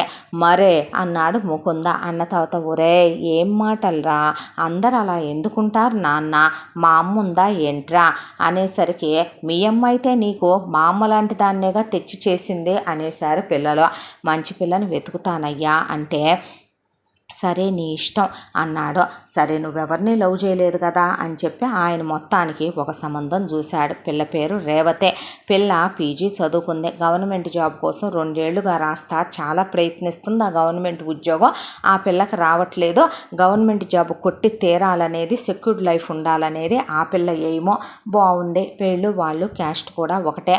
దానికి తోడు ఈయన అడక్కపోయినా పిల్లాడు అందంగా ఉన్నాడని, పిల్లాడు పెద్ద ఎంఎన్సీలో జాబ్ చేస్తున్నాడని, పెరిగే జీతమే కానీ తగ్గే జీతం కాదని అల్లుడికి ఏ చెడు అలవాట్లు లేవని వాళ్లే కూతురికి 100 కాసులు బంగారం, దానికి తోడు అమ్మాయికి ఒక అపార్ట్మెంటు, ఒక ల్యాండ్, ఒక 50 లక్షల రూపాయలు క్యాషు ఇస్తామని వాళ్ళు జనార్దన్తో అంటే నాకు ₹1 వద్దండి, నా భార్య దగ్గర నుంచి నేనేం తీసుకోలేదు, మీరు వద్దంటే అన్నయ్య గారు ఒక విషయం చెప్పమంటారా, మేము కట్నంగా ఇవ్వట్లా, గిఫ్ట్గా ఇవ్వట్లా, ఆస్తిలో దాని వాటా దానికి ఇస్తున్నాం, మా కొడుకున్నాడు, వాడి పెట్టాల్సింది వాడికి ఎలాగైతే గనక ఇహ దీనికి ఇది పెట్టి మేము పెట్టేది కూడా ఏమీ లేదండి అనేసిన తర్వాత రేవతి చాలా మెతక, నోట్లోంచి మాట అస్సలు బయటికి రాదు.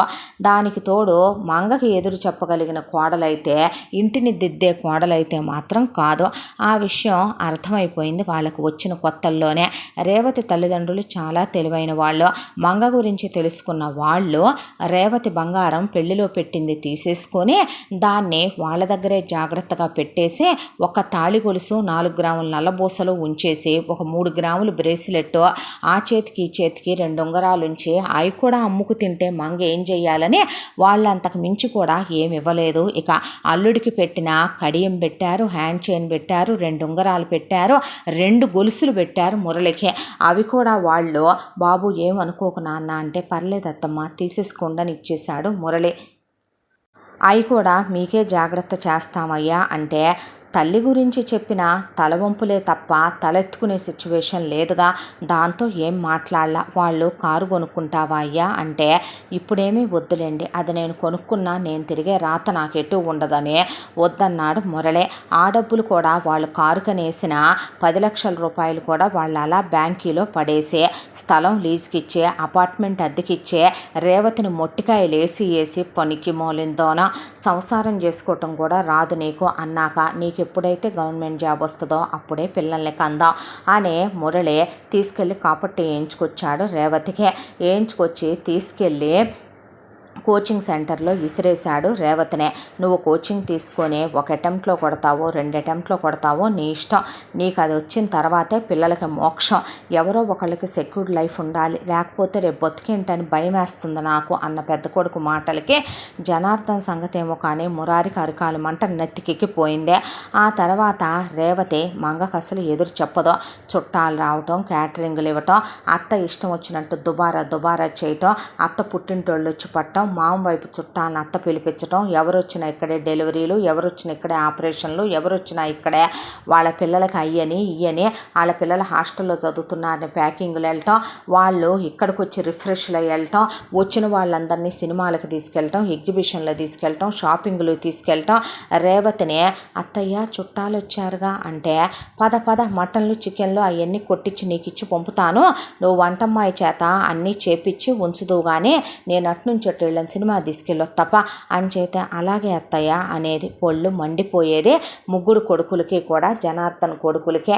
అసలు నోరెత్తి మాట్లాడవేంటి వదినా నువ్వు, ఆమ్యామ్య అంట నీళ్లు నవ్వులుతావేంటి అమ్మ ముందో, అన్నయ్య నీకు పెళ్లి చూపుల్లో ఏం చెప్పాడో, నా కర్మ నా రాతరా, ఏం చెప్పినా అలాగేనండి అంటే ఇది నిజంగా నన్ను అర్థం చేసుకుంది అనుకున్నా, పెద్ద పప్పెట్టిని చేసుకొచ్చానని నాకు తెలియలేదు, ఏం చేద్దాం, పెద్దావిడ్రా, వయసులో పెద్దది, తల్లి లాంటిది, అత్తగారు, మాటకు మాట ఎదురు ఏమని చెప్పమంటారు మీ ముగ్గురు, నేనేమైనా అంటే అది కరెక్ట్గా ఉంటుందా చెప్పు. అమ్మ నీకు విషయం చెప్పనా, నువ్వు సమర్థవంతురాలైనటువంటి కూతురువు కాదు కాబట్టే మీ అమ్మ నాన్నలో మొత్తం నీకు ఇవ్వాలనుకుందంతా వాళ్ళ దగ్గరే పెట్టుకున్నారు, నిన్ను నమ్మి నీకు అప్ప చెప్పకుండా, ఎందుకంటే అది కూడా నువ్వు మీ అత్తకి ఇస్తావనే ప్రగాఢ విశ్వాసం వాళ్ళకే. ఇక ఇక్కడ విషయాలు అంటావా, నువ్వు మీ అత్తకు నిజంగానే ఎదురు చెప్పలేని కోడలివే, తెలియని సంగతి ఏముంది, ఆ గవర్నమెంట్ జాబ్ గురించి చూసుకొని వదిలేశాడు ఆయన. ఆ తర్వాత రేవతి కోచింగ్కి వెళ్ళొస్తూ రోజులు యథాతథంగా గడిచిపోతున్నాయి. ఆ తర్వాత ముకుందని అరే నీ సంగతి ఏంటి అని అడిగితే నేను ఆల్రెడీ ఒక అమ్మాయిని ప్రేమించాను, తన పేరు రవళి అని చెప్పాడు. చెప్తే వాళ్ళ ఫ్యామిలీ హిస్టరీ ఏంట్రా అన్న, సేమ్ పెద్దదింటి అయిపోయినా ఎందుకురా అప్పుడిద్దానికి నన్ను పోల్చి అంటావు మురారి అంటే ఎగ్జాంపుల్కి నువ్వు తప్ప ఎవరు దొరకట్లేదు వదినా, ఏం చేద్దాం అన్న తర్వాత నిజమేగా దద్దీ నెంబర్ 1 నువ్వు అనేవాడు మురళి. అలాగే అనులే అంటే చెప్పాగా నీకు ఆ గవర్నమెంట్ ఉద్యోగం కొట్టడము రాదు, ఈ కొంపను బాగు చేయటము రాదో. ఏం మాటలవే, చూడు మావయ్య అంటే, సారీ మా, నేను ఈ విషయంలో మాత్రం నిన్ను సపోర్ట్ చేయలేను అనేసాడు ఆయన. ఆ తర్వాత తను చాలా మంచిది డాడీ, జాబ్ చేస్తోంది నాతో పాటే, సేమ్ ఆఫీసులోనే, చాలా తెలివైంది కూడా, అందంగా ఉంటుంది చూడటానికి, వాళ్ళ ఫ్యామిలీ కూడా సేమ్ మన ఫ్యామిలీ లాంటిదేనంటరా అని అడిగారు అన్న తమ్ముడు. లేదు, వాళ్ళు చాలా వెల్ ప్లాన్డ్గా ఉంటారు. రవళి ప్రతి విషయంలో కూడా ఆచితూచి అడుగేస్తుంది. తను కూడా ఎంటెక్ చేసింది నాతో పాటే. అయితే తను తన శాలరీ ఏమీ పేరెంట్స్కి ఇవ్వదు, వాళ్ళు తన శాలరీ మీద డిపెండెన్స్ కాదు, వాళ్ళు వాళ్ళ అమ్మాయిలకు అని చెప్పి అంతా ప్లాన్డ్గా ఇద్దరు కూతుళ్ళు. నాన్న, నీకు ఇంకో విషయం చెప్పాల్సింది ఏంటంటే, ఏంటి అన్నాడు జనార్దన్. రవళి వాళ్ళ డాడీది నీ జాబ్ అంత జాబ్ కాదు, నీకన్నా సగం శాలరీ వచ్చే ఉద్యోగమే. అయినా వాళ్ళకి 3 అంతస్తుల ఇల్లు ఒకటి ఉంది. రవళికి ఒక ల్యాండ్, వాళ్ళ అక్కకు ఒక ల్యాండ్ కొన్నారు ఆయన. దానికి తోడు వాళ్ళ ఇంట్లో 2 కార్లు ఉన్నాయి, బైకులు ఉన్నాయి. దానికి తోడు రవళి వాళ్ళకి స్కూటీలు కొనిచ్చారు. పెద్ద కాలేజీల్లోనే మాతో పాటే చదువుకున్నారంటే నువ్వు అర్థం చేసుకో ఎంత పెట్టి చదివిచ్చారనేదే. వాళ్ళ మమ్మీకి బొటిక్ ఉంది, ఆవిడ ఖాళీగా ఉండదు, చెరో 100 కాసులు బంగారం చేయించారు. రవళి వాళ్ళ అక్కకు ఆల్రెడీ మ్యారేజ్ అబ్రాడ్లో సెటిల్ అయిపోయింది. రవళి పేరు మీద ఎప్పుడో మ్యూచువల్స్లో కట్టుకుంటూ వచ్చినయే ఇప్పటికి ఒక 25 లక్షల క్యాష్, దాంతోపాటు ఒక ల్యాండ్, ఒక అపార్ట్మెంటు, దాంతోపాటు ఒక 5 ఎకరాల పొలం. వాళ్ళ నాన్నగారికి 15 ఎకరాలు వస్తే ఇద్దరు కూతుళ్ళకి 5 ఎకరాలు పెట్టించారు నాన్న. అది కాకుండా వాళ్ళు ఉండేది 3 అంతస్తుల ఇల్లు. రవళి పేరు మీద ఒక వాటా, వాళ్ళ అక్కకు ఒక వాటా రాసి వాళ్ళ అమ్మ నాన్న ఒక వాటాలో ఉంటున్నారు. రిటైర్మెంట్ ప్లాన్ కూడా చేసుకున్నారు వాళ్ళ అమ్మ నాన్నలో అని చెప్పేపాటి గుండె పట్టుకొని కూర్చుండిపోయి ఆయన, మనకే ఉంది నాన్న, బుక్కా పకీర్ ఫ్యామిలీగా మంది, ఏరా ప్లాట్ఫామ్ ఫుట్పాత్ కదరా, మనకిస్తారా ఆ పిల్లని? ఇస్తారు నాన్న. ఎందుకు అని అడిగారు అన్న తమ్ముడు. నేను అందంగా ఉంటానుగా, నేనంటే దానికి ఇష్టం, అది నన్ను ప్రేమించిందిగా. చూశారా, ఆడపిల్లల అందాలు ఎరగా వేసి మగపిల్లల్ని తెచ్చుకునే రోజుల నుంచి మగపిల్లల అందాలు మగతనాలు ఎరగా వేసి మీసకట్టు, హెయిర్ స్టైలు, కండలు పెంచిన 6 ప్యాక్ బాడీలు చూపించి జిమ్ములకి వెళ్ళి ఆడపిల్లల్ని వల్ల వేసుకునే రోజులు వచ్చినాయి మీ అమ్మలాంటి దానివల్ల. పద అడుగుదాం అన్న తర్వాత వెళ్ళి అడిగితే వాళ్ళకి అసలు మొత్తం తెలుసు మంగ గురించి, వీళ్ళ ఫ్యామిలీ గురించి. దాంతో వాళ్ళమ్మాయి చాలా తెలివైందని కూడా వాళ్ళకి తెలుసు. దాంతో మన ఫ్యామిలీ గురించి తనకు మొత్తం తెలుసు అని చెప్పాడు ముకుంద. హాయ్ చిన్నోదిన అని మురారి పలకరిస్తే హాయ్ అని రవళి చాలా బాగా పలకరించింది. ఎంగేజ్మెంటు పెళ్ళి అయిపోయింది. అయిపోయిన తర్వాత వాళ్ళు పెట్టాల్సిందంతా వాళ్ళమ్మాయికి వాళ్ళు ధీమాగానే ఇచ్చుకున్నారు. రవళి తన గోల్డ్ లాకర్లో పడేసుకుంది, తన ఫ్లాట్ అద్దెకిచ్చేసుకుంది, తన ల్యాండ్ లీజ్కి ఇచ్చేసుకుంది, పొలం కౌలుకి ఇచ్చేసుకుందే, వాళ్ళ అమ్మ నాన్న ఇచ్చిన క్యాష్ ఎత్తుకెళ్ళి మ్యూచువల్లో పడేసుకుందే. రెండో కోళ్ళ మజ్జాకానా అనిపించింది జనార్దన్కి కూడా. ఇక ఆ తర్వాత హ్యాపీగా కొడుకు కోడలు ఉద్యోగానికి వెళ్ళి రావటం మొదలుపెట్టారు. ఈలోపు నెల రానే వచ్చింది. అయితే రవళికి అనవసరమైన ఖర్చులు అస్సలు నచ్చవు. ఇక శాలరీ రాగానే ముకుంద శాలరీకి ఈక్వల్గానే ఉంటుంది రవళి శాలరీ కూడాను. ఆ అమ్మాయి జీతం అప్పటి వరకు ఉన్నదంతా తన అకౌంట్లోనే ఉండి వాళ్ళేదో సేవింగ్స్ చేసుకుంటున్నారు. ఆ తర్వాత ముకుంద్ అయితే అసలు అడగడు. అయితే మంగ మాత్రం ఒక 50,000 ఇవ్వు అని అడిగింది. అడిగితే సరే అత్తగారు అడిగింది అవసరమేమోనని ఇస్తే, ఆ తర్వాత నువ్వేంటి నీ జీతం నాకు తెచ్చివ్వట్లేదు, దేనికి అత్తమ్మా, బావగారు ఇస్తున్నారు, మామయ్య ఇస్తున్నారు, ఈయన ఇస్తున్నాడు, మరిదిస్తున్నాడు, ఇంకా మన ఇంట్లో అసలు అంత ఖర్చేముంది నాకు అర్థం కాలేదు అన్న తర్వాత ఆ అమ్మాయికి అప్పుడు అర్థమైంది. 600-700 మంది జనాలు రావటం, క్యాటరింగ్లో రావటం, వచ్చిన చుట్టాలు వెళ్ళిన చుట్టాలు, ఫ్యామిలీలుగా రావటం, ఏదున్నా ఇక్కడికే రావటం, ఇక్కడి నుంచి హాస్టల్లో ఉన్న పిల్లలకు పార్సిల్స్ వెళ్ళటం, బట్టలు వెళ్ళటం, ఈవిడ చదివింపులని పెళ్ళిళ్ళు పేరెంటాలకు వెళ్ళి చదివిచ్చి రావటం.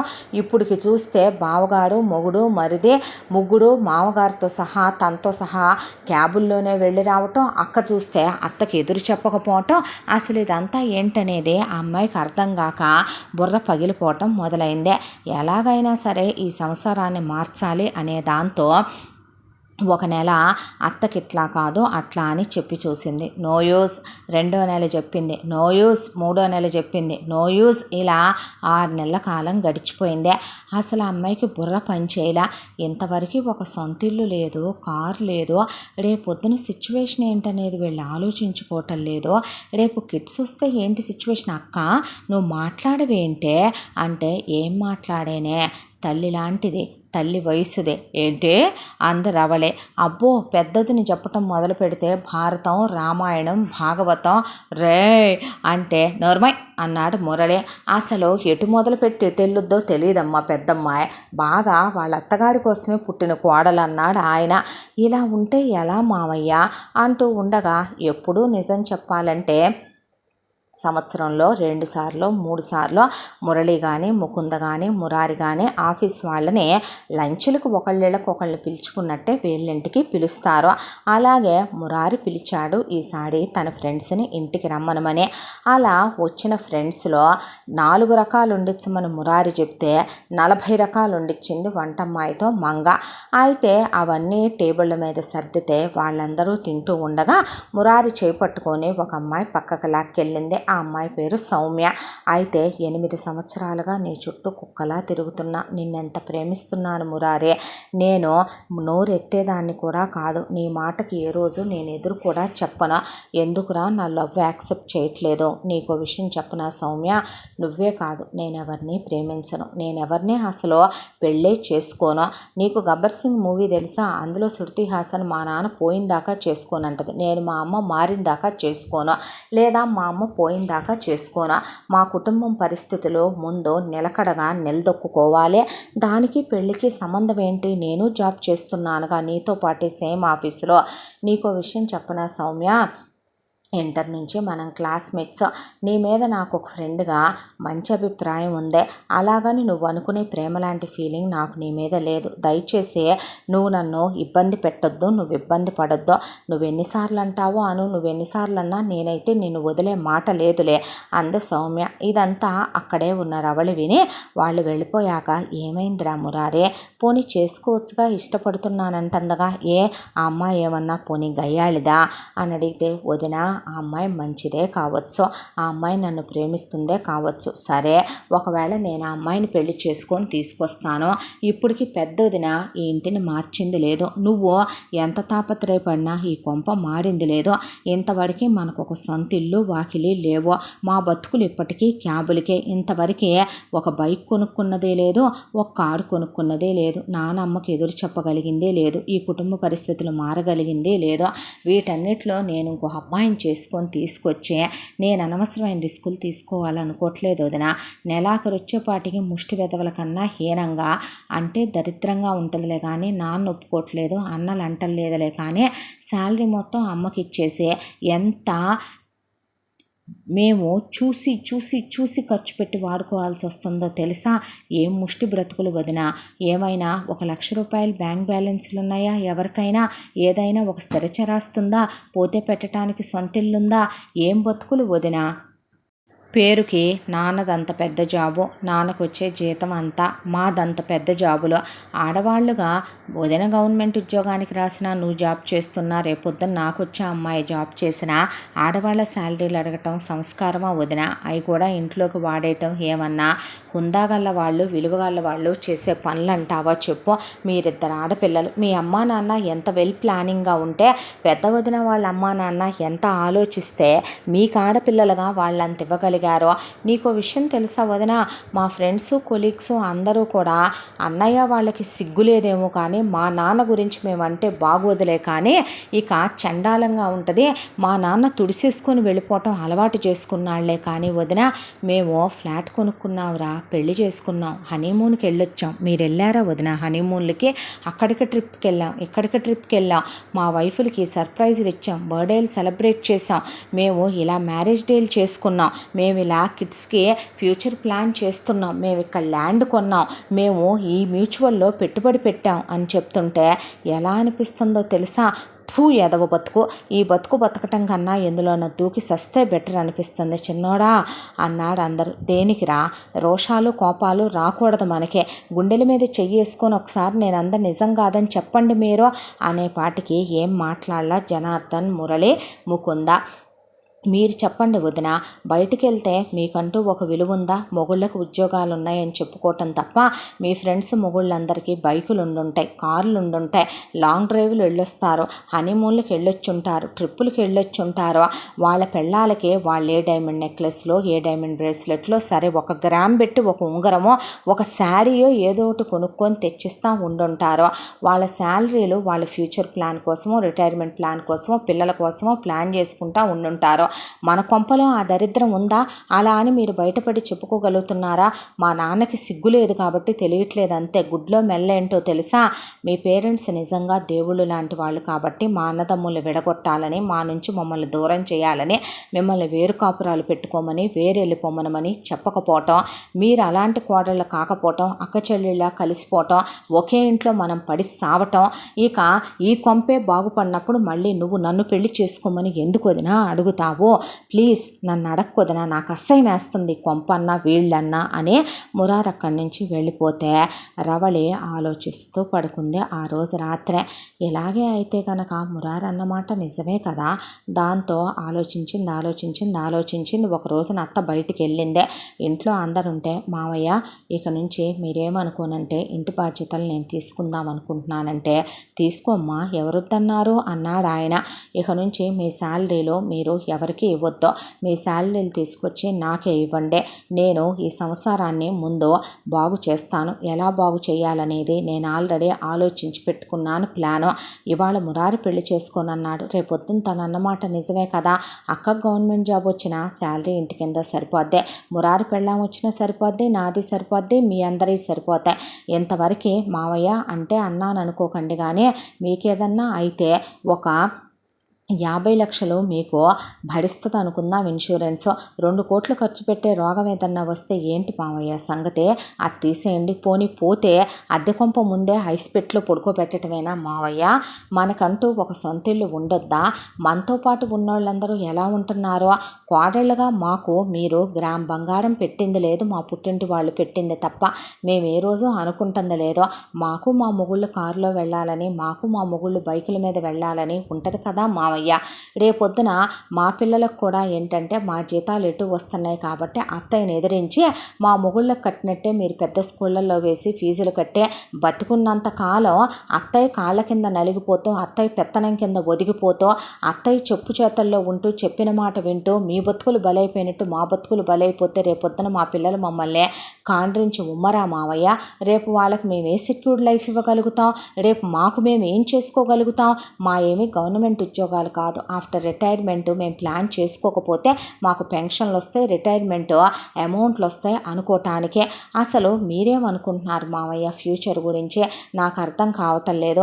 బావగారికి చేయించిన బంగారం ఆయన వేసుకోవటానికి లేదు, అక్కకి చేయించింది వేసుకోవటానికి లేదు, నేను ముకుందకి మా అమ్మ వాళ్ళు పెట్టింది ఇవ్వటానికి లేదు, లాకర్లో పెట్టుకొని మా బతుకులు 4 గ్రాములు నల్లపూసలకి ఇలా అయిపోయి బతుకుతున్నాం మేము ఇంటి కోడళ్ళగా. అసలు ఎవరు మావయ్య వీళ్ళంతా? అడ్డమైన వాళ్ళు ఇళ్ల మీదకి రావటం ఏంటి, పడి తింటం ఏంటి, అసలు అగ్నిహోత్రంలో ఆ పొయ్యి ఎలగటం ఏంటి, నెలకు మనకి ఎన్ని గ్యాస్ బండలు పడుతున్నాయో తెలుసా, మన సరుకుల ఖర్చు ఎంతో, పాల ఖర్చు ఎంతో తెలుసా, 600-700 మందికి ప్రతి నెల ఏదో ఒక అకేషన్ పెట్టి క్యాటరింగ్లు ఇవ్వటం ఏంటి మావయ్య? అసలు కొంప ఉండటానికేనా? వచ్చే వాళ్ళందరూ మన ఇంట్లో ఉండటమేంటి?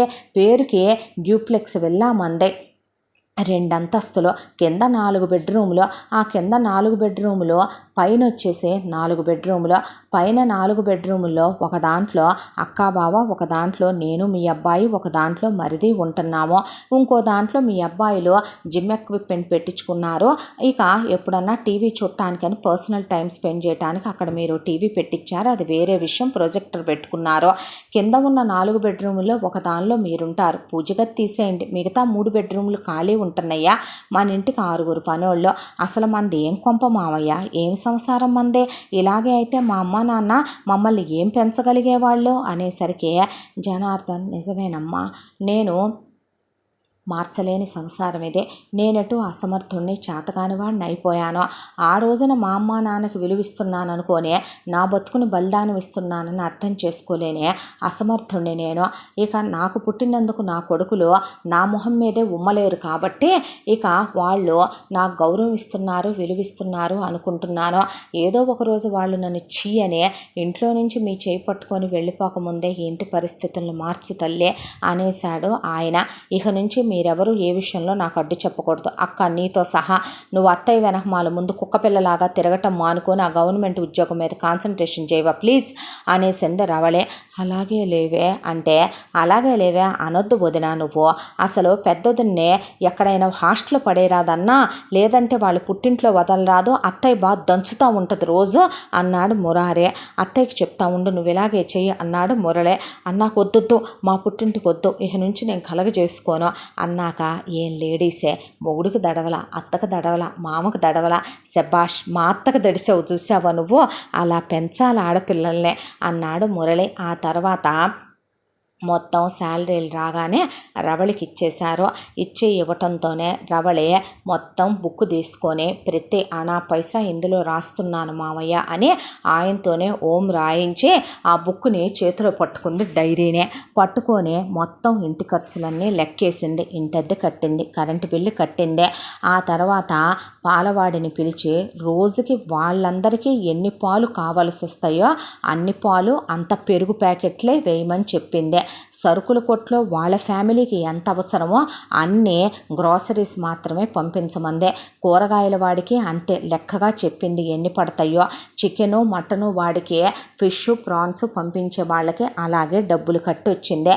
ఆ తర్వాత మొగుళ్ళకి అవసరమైనంత ఎంతెంత అయితే కావాలో బావగారికి, మామగారికి, తన మొగుడికి, మరిదికి వాళ్ళ ఎక్స్పెన్సెస్ కింద వాళ్ళు అడిగినంత అమౌంట్లు వాళ్ళకి ఇచ్చేసిందే. ఆ తర్వాత ఇక మిగతా డబ్బులన్నీ అకౌంట్లో వేసి కూర్చుందే. ఇంట్లో ఉన్న 6 పని వాళ్ళని పీక్ అవతల పడేసి ఒకే ఒక్క పనమ్మాయిని మొత్తం ఇంటి పని అంతా చేయటానికి ఫిక్స్ చేసి పెట్టింది. ఇంటి పని ఆ అమ్మాయి, వంట పని ఆ అమ్మాయే. ఎటు ఇంట్లో పెద్దది ₹1,00,000 వాషింగ్ మిషన్ ఉంది, అందులో ఆ అమ్మాయి బట్టలేసి ఆరేసి ఐరన్ చేసే మెషిన్లు ఉన్నాయి, ఆ అమ్మాయి నేను చేసుకుంటాను అందే. ఆ అమ్మాయికి ఒక్కదానికి శాలరీ ఫిక్స్ చేసిందే. రేవతి ఎప్పుడు వెళ్ళే కోచింగ్ సెంటర్ కాకుండా పొద్దున 8ంటికి వెళ్తే రాత్రి 9ంటికి బయటకు వచ్చే కోచింగ్ సెంటర్లో జాయిన్ చేసి వచ్చింది తీసుకెళ్ళి ముందు. ఎందుకే అంటే, నువ్వు బాక్స్ తీసుకొని వెళ్ళిపోక్క, 1 ఇయర్లో లేదా నీకు ఇంకా ముందే జ్ఞానోదయం అయితే కనుక ఈసారి నువ్వు గవర్నమెంట్ జాబ్ కొడతావు అనేసరికి పళ్ళు రాలుతాయి వెళ్ళకపోతే, వెళ్ళు ముందు అన్నాడు మురళే. అలా రేవతిని కూడా ఇంట్లో ఉంచకుండా పంపించేయటం మొదలుపెట్టింది మంగ. ఒక రోజున ఇంట్లో పనోళ్ళందరూ కనపట్లేదేంటి, ఏమయ్యారో అని అడిగితే నేనే తీసేసాను అన్న తర్వాత దేనికే అని అడిగింది రవళిని. ఈ అమ్మాయిని అపాయింట్ చేశాను, ఇక నుంచి ఇంటి పని వంట పని అన్ని పనులు ఆ అమ్మాయి చూసుకుంటుంది, అంతమంది ఉండే బదులు ఆ అమ్మాయి ఒక్కటి ఉంటే బెటర్ కదా. మిగతా వాటన్నిటికీ మన ఇంట్లో మిషన్లు ఉన్నాయిగా, డిష్ వాషర్ల దగ్గర నుంచి, వాషింగ్ మిషన్ల దగ్గర నుంచి, రోబో వ్యాక్యూముల దగ్గర నుంచి ఏమి లేవత్తాయా మన ఇంట్లో అనేసింది. సరిలే కానీ నెల వచ్చిందిగా జీతాలు ఇవ్వలేదేంటి అని ఒళ్ళు విరుచుకుంది నుంచోనే. అన్న తర్వాత జీతాలు నేను కోడలికి ఇచ్చేశాను అన్నాడు ఆయన. ఆ తర్వాత మేము ఇచ్చేసామమ్మా అన్నారు కొడుకులు. అయితే పెద్ద కోడల వైపు చూస్తే పెద్ద కోడలు తల దించేసింది. నాకే ఇచ్చారు, నేనే తీసుకున్నాను, దేనికి, ఇక నుంచి ఇంటి బాధ్యతలన్నీ నేను చూద్దామని. నేనున్నప్పుడు నువ్వు చూడటం ఏంటే అంటే, నేనెందుకు చూడకూడదు, ఈ ఇంటి కోడలనైనప్పుడు, నేను ఇంటి అత్తగారినైనప్పుడు నువ్వు ఎలా చూస్తావు, ఒళ్ళు ఏడబలిసిందేంది, ఏమందాన బలిసిందేంది, నీకు విషయం తెలుసా, కొబ్బరి మట్లు ఇరిసిన చేతులు ఇయ్యి, జొన్నలు దంచిన చేతులు ఇయ్యి, అట్టాగే నీకో విషయం తెలియదు, పిడకలు సరిసిన చేతులు ఇయ్యి. అవునా, కుంగుఫో, కరాటే, తైక్వాండ్ నేర్చుకున్న చేతులు ఇవే. అలాగే స్పోర్ట్స్లో చాలా గోల్డ్ మెడల్స్ తెచ్చిన కాళ్ళు చేతులు ఇవే. ఏ పూసకు ఆ పూస ఎలా ఎరగొట్టాలో బాగా నేర్చుకున్న బ్రెయిను, చదువుకొని సంస్కారం ఉన్నటువంటి బాడీ నాది కూడాను. మాట్లాడుకుందా, రోజు జిమ్కి వెళ్తున్నానులే కానీ నేను కూడా మాట్లాడుకుందాం అంది రవళి. అంటే ఏందే కొడతావా నన్ను? అసలు నువ్వెవత్తివే నా ఇంట్లో పెత్తనం చేయటానికి? అదే మాట నేను నిన్నడిగితే నువ్వెవత్తివి అని. నేను ఇంటికి అత్తగారిని, అంతకుముందు నా మొగుడికి పెళ్ళాన్ని, తర్వాత నా పిల్లలకి తల్లిని, అంతకుముందు నా అత్త మామ కోడల్ని. మళ్ళీ చెప్పు ఒకసారి, నా అత్త మామ కోడల్ని. ఒకప్పుడు నువ్వెలా ఒక ఇంటి నుంచి కూతురువైన నువ్వు కోడలుగా వచ్చావో, మామయ్యకి పెళ్ళానివి అయ్యావో, మా మొగుళ్ళకి అమ్మవయ్యావో, అలాగే నేను ఒక ఇంటి కూతురుగా వచ్చి ఈ రోజున నా మొగుడిని పెళ్లి చేసుకొని ఇంటికి కోడల్ని అయ్యాను. నీకెటు సమర్థవంతంగా ఒక ఆడది సంసారం నడిపినట్టు నడపటం రావట్లేదు కాబట్టే నేను బాధ్యత తీసుకోవాల్సి వస్తుంది సొగసరి అత్త అనేసరికి, ఉసై గడసరి కోడలా, నువ్వు నిక్కులు నా దగ్గర నీలుగుదామని చూస్తే ఇరుస్తా జాగ్రత్త. ఏ ఎముక ఆ ఎముక, నా ఎముకలు విరిగినా అతుక్కుంటా ఎత్త. అదే నేను విరచటం మొదలు పెడితే అతుక్కునే వయసు కూడా కాదు నీదే అనేసి నీ ఇష్టం వచ్చింది చేసుకో, నీ దిక్కున్న చోట చెప్పుకో. అయినా ఇంట్లో నిన్నేమైనా నేను పాచి పని చేయమన్నానా? వంట మనిషికి పని మనిషిని కలిపి ఒక అమ్మాయిని పెట్టా, మిగతా వాటికి మిషన్లు ఉన్నాయి. నిన్నేమైనా తిండి తినొద్దన్నానా? నిన్నేమైనా బట్టలు కట్టుకోవద్దన్నానా? నిన్నేమైనా టీవీ చూడొద్దన్నానా? ఏసీల్లో ఉండమన్నానా? లేదా నిన్నేమైనా పనులు చేయమన్నానా? బయటికి వెళ్ళమన్నానా? సంపాదించుకురమ్మనమన్నానా? ఇంట్లో పాచి పని చేయమనమన్నానా? ఏంటంత రెచ్చిపోయి మాట్లాడతావో? కాస్తైనా మనిషి జన్మెత్తితే నువ్వు నిజంగా మృగానివి కాదు, మనిషివైతే మా బాధ నీకు అర్థం కావాలి. ఇంతవరకు ఇల్లు వాకిలి అంటూ ఏవీ లేవు. ఇంతవరకు 1 గ్రామ్ బంగారం నువ్వు మాకు పెట్టింది లేదు. అసలు మురారి పెళ్ళే చేసుకోనంటున్నాడు. మామయ్య అంత జీతం సంపాదిస్తాడు, ఆయన్ని మొగుడుగా గౌరవించవు, విలువ లేదో. కొడుకులకి ఏ రోజు తల్లిగా ప్రేమను పంచి దగ్గరికి తీసింది లేదో, మంచి చెడు చెప్పింది లేదో. వాళ్ళ జీతాలన్నీ హరణం చేస్తున్నావు. దానికి తోడు వాళ్ళనే ఒక్కరోజు మనశ్శాంతిగా బ్రతకనిచ్చింది లేదు. వాళ్ళ వయసు వాళ్ళందరూ వాళ్ళలానే ఉంటున్నారా? ఏ రోజన్నా మేము హనీమూన్కి వెళ్ళామా? పోనీ మా మొగుళ్ళు మమ్మల్ని బయటికి తీసుకెళ్లే రాత మాకుందా? ఏం బతుకులు మావే? అసలు ఎందుకు పెడతావు నువ్వు అడ్డమైన వాళ్ళకి నీ ఇష్టం వచ్చినట్టు? నువ్వెందుకు చేస్తావు? ఓహో, నీ పని అలాగుంది అంటే సరే వాడు, నువ్వే వాడు, ఏం చెయ్యాలో నాకు తెలుసులే అంది. మంచిదే, చేసుకో నీ ఇష్టం వచ్చినట్టు, నేనేం చేస్తానో నువ్వు చూద్దుగానే అంది రవళి. ఆ తర్వాత ప్రతి నెల పిలిపించినట్టే 700 మందిని పిలిపించి మంగ క్యాటరింగ్ వాడిని పిలిపించి క్యాటరింగ్ ఆర్డర్లు ఇచ్చేసింది. వాడు వంటలన్నీ ప్రిపేర్ చేసుకొని వస్తే గుండె మండిపోయింది ఇంట్లో అందరికీ. ఆ రోజున రవళికి ఒళ్ళు మండిపోయి మొత్తానికి జీవహింస మహాపాపమైనా చేసేదేమీ లేదు, కానీ ఇంట్లో వంటమ్మాయి పనమ్మాయి ఉంది కదా, ఆ అమ్మాయిని కాసిన బొద్దింకలు ఈగలు వాటితో పాటు నీకు ఏవి దొరికితే అవి వెళ్ళి మన గార్డెన్లోనే తెస్తావో లేదా ఇంకెక్కడ తెస్తావో 4-5 బల్లులు కూడా పట్టుకురావే, తీసుకురా ముందు అందే. అలాగేనమ్మా అన్న తర్వాత వాటిని ఆ వండిన వంటకాల్లో మీరు తినద్దని ఇంట్లో వాళ్ళకి చెప్పి పడేసిందే. పడేస్తే ప్లేటుల్లో పెట్టుకున్న ఒక్కొక్కళ్ళకి బల్లులు బొద్దింకలు తేలి వామ్మో వాయో ఇంకే ఉంది సస్తావు నాయనో తండ్రో అనేపాటికి మీరు మనుషుల పశువుల అసలు సిగ్గు శరం మానాభిమానాలు ఉండాలి మీకు. సకుటుంబ సపరివార సమేతంగా బంధుమిత్ర పరివారం అంతా రండి అని చెప్తేనే పెళ్ళికి మొగుడు పెళ్ళాలో ఒక కుటుంబంలో ఒకళ్ళో ఇద్దరో వచ్చే రోజులు ఇవే. అలాంటివి సిగ్గు లేకుండా ఈవిడ పిలిచింది కదా అని ప్రతి నెల ఇక్కడేమైనా అన్న సంతర్పణ జరుగుతుందా?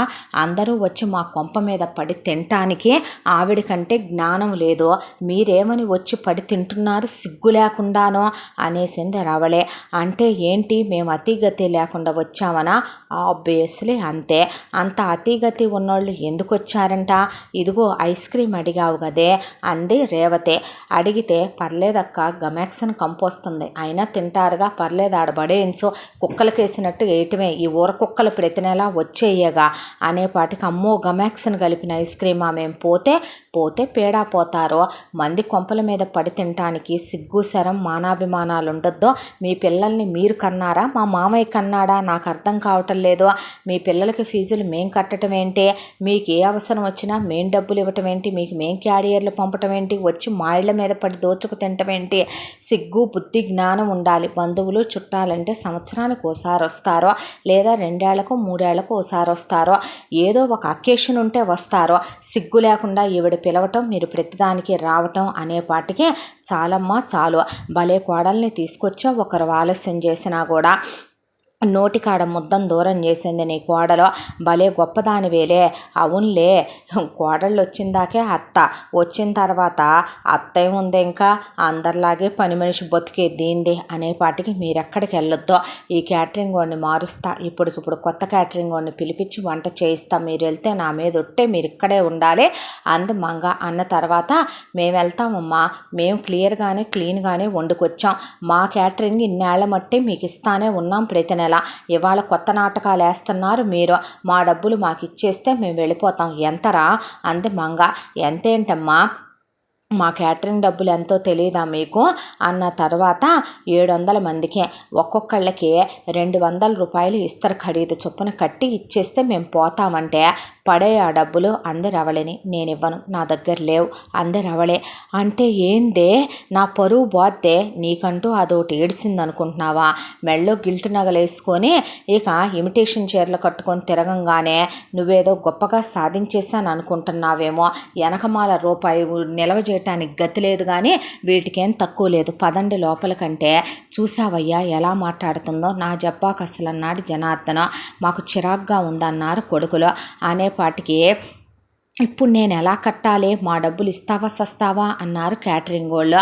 దాంతో ఏం చేయాలి, వచ్చిన చుట్టాలందరూ వాడు దరిద్రం వాడు ముదృష్టం, ఇంకోసారి నీ కొంపకొస్తే అడుగు, నీ ఇంటి సాయలకు వస్తే అడుగు, చీచి ఎన్నాళ్ళు ముష్టి మేము తిన్నాం కాబట్టి నీ మొహాన ముష్టి వేయాలి, తప్పేదేముంది అని తలా 500 తలా 1000 రూపాయలు వేసుకొని మొత్తానికి ఆ క్యాటరింగ్ డబ్బులు కట్టి నానా బూతులు మంగని తిట్టి, నానా తిట్టకుండా తిట్టి వాళ్ళు వెళ్ళిపోయేపాటికి పగతో రగిలిపోతూ లోపలికి వచ్చి కూర్చొని భోంచేస్తున్న రవళి ముందు పళ్ళాన్ని తోసేసి రవళి జుట్టు పట్టుకొని రవళి మీద చెయ్యెత్తి, బజారు దానా అలగా దానా, లో క్లాస్ దానా, ఎక్కడికి పోతాయే నీకు ఇలాంటి బుద్ధులు, అసలు జుట్టు పట్టుకొని నిన్ను బయటకు ఈడుస్తాను, దీన్ని ప్రేమించానన్నావు, నీతి జాతి లేని దాన్ని, అసలు దీన్ని తీసుకొని ఏమంటా ఇంటికి కోడలను చేశావు, నువ్వు తీసుకొచ్చి మా నెత్తిన పెట్టావు, మాకు దరిద్రం పట్టింది అనేపాటికి, అమ్మ నువ్వు మర్యాదగా తన జుట్టు వదలకపోయినా, ఇంకొక మాట తన్ని మాట్లాడినా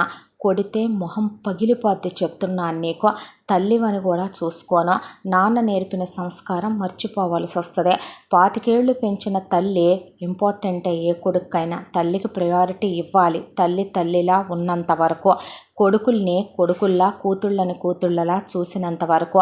ఒకానొక రోజులు పోయినాయమ్మా, కూతుళ్ళకు దోచిపెట్టడం, కొడుకుల్ని ఎదవల్ని చేయటం, లేదా కొడుకుల్ని సన్నాసుల్ని చేయటం, కోడళ్ల మీద పెత్తనాలు చేసి చెండుకు తినటం, దవడ పగిలిపోద్ది కొడితే.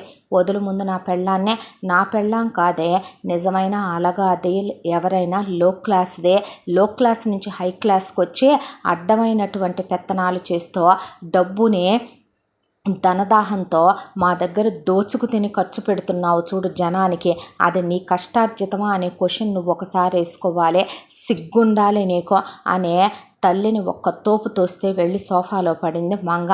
రవళిని పట్టుకొని ముకుంద లోపలికి వెళ్ళిపోయాక, చూసావా పెద్దోడా అంటే, ఫు నీ బతుకు అనే మురళి వెళ్ళిపోయాక, చూసావటే ఎంత బలిసిందో, నోరు ముయ్యత్తయ్యా, నీకు కాస్తైనా సంస్కారం ఏడవాలి, అసలు మేము కోడళ్ళం అనుకుంటున్నావా, ఇంటి పని మనుషులం అనుకుంటున్నావా, నువ్వన్న మాటలు మేము తిప్పి నిన్ను అడగటానికి మాకు 5 నిమిషాలు పట్టదు, ఏం జన్మ నీది అని, ఎందుకు లేని ఊరుకుంటున్నాను నేను కూడాను అని రేవతి వెళ్ళిపోయి మురారికి చెప్తే, ఇంకొక మాట మాట్లాడితే వాడు కొడతానన్నాడమ్మా, నేనైతే కొడతాను కూడా, నా జోలికి నువ్వు అస్సలు రాకు, నువ్వంటే నా అసహ్యం నాకు అని మురారి వెళ్ళిపోయాక, వామ్మో ఏమంటా వచ్చిందో, దీని చేతులు ఎరగా, దీని కాళ్ళు ఎరగా, ఇది నాశనం గాను, ఇది ఊడ్సుకుపోను, ఇది ఉప్పిన గొట్ట, ఇది గొడ్డు మొద్దు గాను అని జనార్దన్ ముందు నానా మాటలు అని అంటే ఆయన ఆ పక్కనే ఉన్నటువంటి టేపా ఎత్తాడు మంగ మీదకే.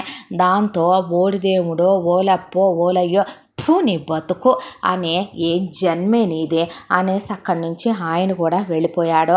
ఆ తర్వాత పోనీ ఇలా గొడవైంది, ఇంతటితో ఇది సమస్య పోయి సర్దుకుపోతే ఎవరి బతుకులు వాళ్ళు చూసుకుంటారు కదా. కావాలని రెండో కోడల మీద పోటీకి మళ్ళీ ఇంట్లో వ్రతాలు గాయించిందే. వ్రతాలు కాయించే, పూజలు కాయించే, మళ్ళీ బంధువుల్ని ఇళ్ళ చుట్టుపక్కల వాళ్ళందరినీ పిలిచిందే. భారీ ఎత్తున రిటర్న్ గిఫ్ట్లు, స్వీట్లు మొత్తం ఆర్డర్ ఇచ్చింది. ప్యాకింగ్లన్నీ వచ్చేసినాయి. వచ్చేసిన తర్వాత అమ్మలక్కలందరూ వచ్చి కూర్చున్నారు. కూర్చుంటే అక్కడ పెద్ద హై లెవెల్లో పార్టిసిపేషన్స్ జరగటం, వాళ్ళకి మళ్ళీ కిట్టీలు ఏర్పాటు చేయటం, వాళ్ళకి అయి చేయటం ఈ చేయటం మొదలుపెట్టింది. ఒళ్ళు మండిపోయింది ఈసారి కోడళ్ళిద్దరికీ కూడా. దాంతో స్వీట్ షాప్ వాడు పేమెంట్ ఇస్తే నేను వెళ్తానంటే ఆ బేవర్స్ దాన్ని అడిగి తీసుకో అంటే, ఎవత్తైతే చెప్పిందో నీకు ఆ బేవర్స్ దాన్నే అడిగి తీసుకోమన్నారు కోడళ్ళు. దాంతో ఒళ్ళు బలిసిందంటే మీకు అనేపాటికి అప్పటికే ఒక పావుని కూరలు పీకిందాన్ని ఆల్రెడీ మాట్లాడి తెప్పించింది రవళే.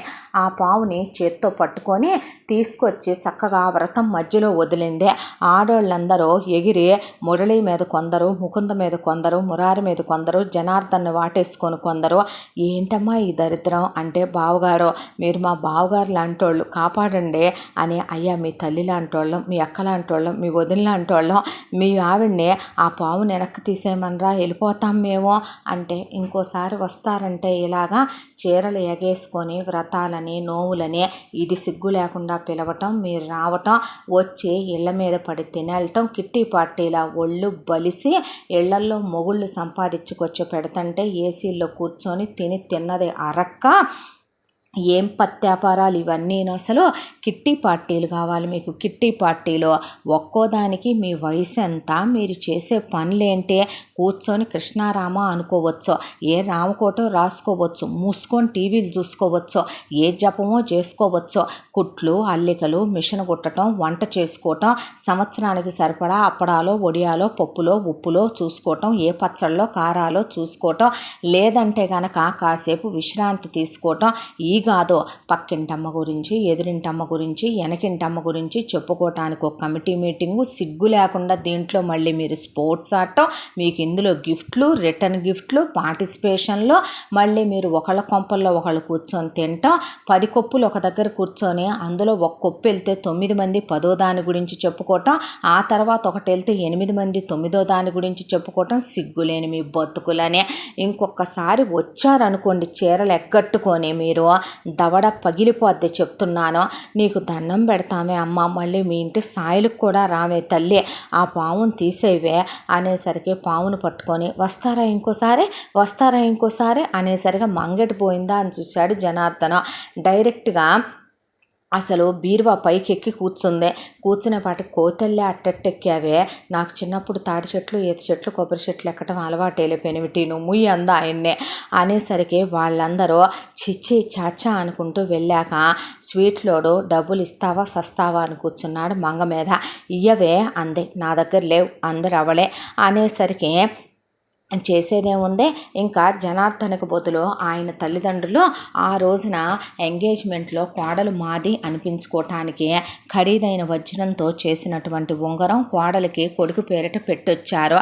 అది తీయొద్దని వాళ్ళు చెప్తే ఆ ఉంగరం తీసి వాళ్ళ మొహానేసి కోడళ్ళ నానా శాపనార్థాలు పెట్టి నానా తిట్లు తిట్టి మొత్తానికి ఇక అలా కూర్చున్న తర్వాత ఆలోచించుకోవటం మొదలుపెట్టింది. ఇంటికి చుట్టాలు రావట్లా, బంధువులు రావట్లా, ఫోన్లు చేసిన ఫోనుల్లో ఎందుకులేమో వచ్చిన కాడల నుంచి నీ కోళ్ళెట్ట అంటున్నారు.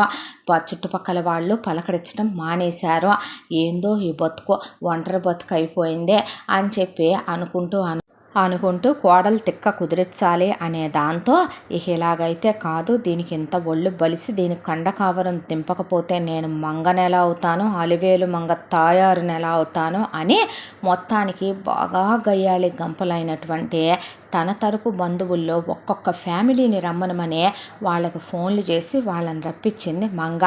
ఇంటికి ఆఫీసు నుంచి వచ్చేసరికి సరదాగా ఆ రోజున కాస్త ఏదైనా బిర్యానీ చేయించుకుందాము, కాస్త ఇంటిల్లపాది కలిసి ఏ సినిమాకో వెళ్ళొద్దామనే సందడిగా వచ్చారు అందరూ.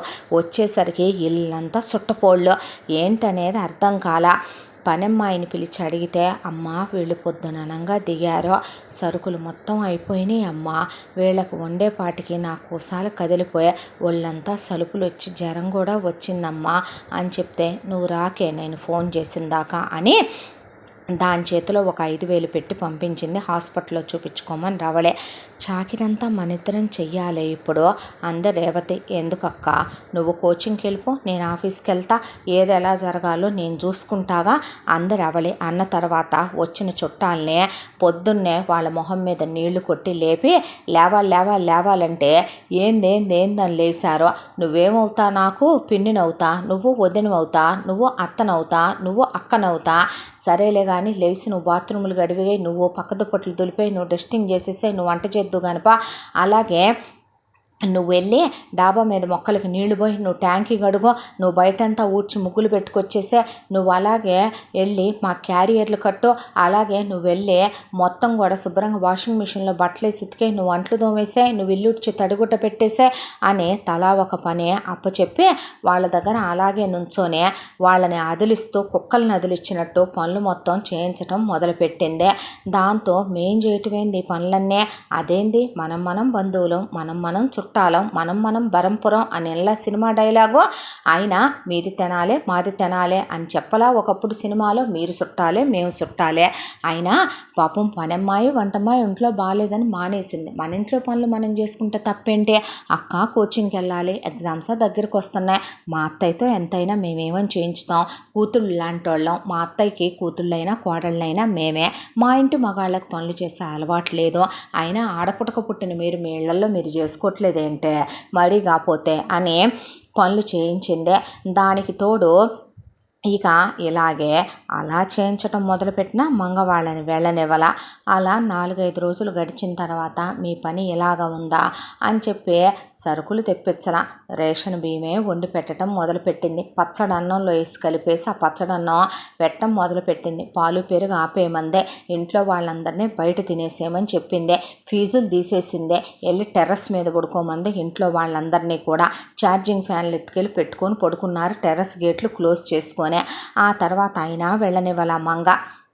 ఇలాగుందా మీ పని అని చెప్పి ఇక వచ్చిన వాళ్ళల్లో ఒకదానిది చేతుకున్న బంగారు గాజు లాగేసుకుందే, ఒకదాని ఉంగరం లాగేసుకుందే, ఒకతే 25,000 షాపింగ్ చేసుకుందామని తెచ్చుకుంటే అవి తీసేసుకుందే. ఏంది మాయన్ని తీసుకుంటావు నువ్వు?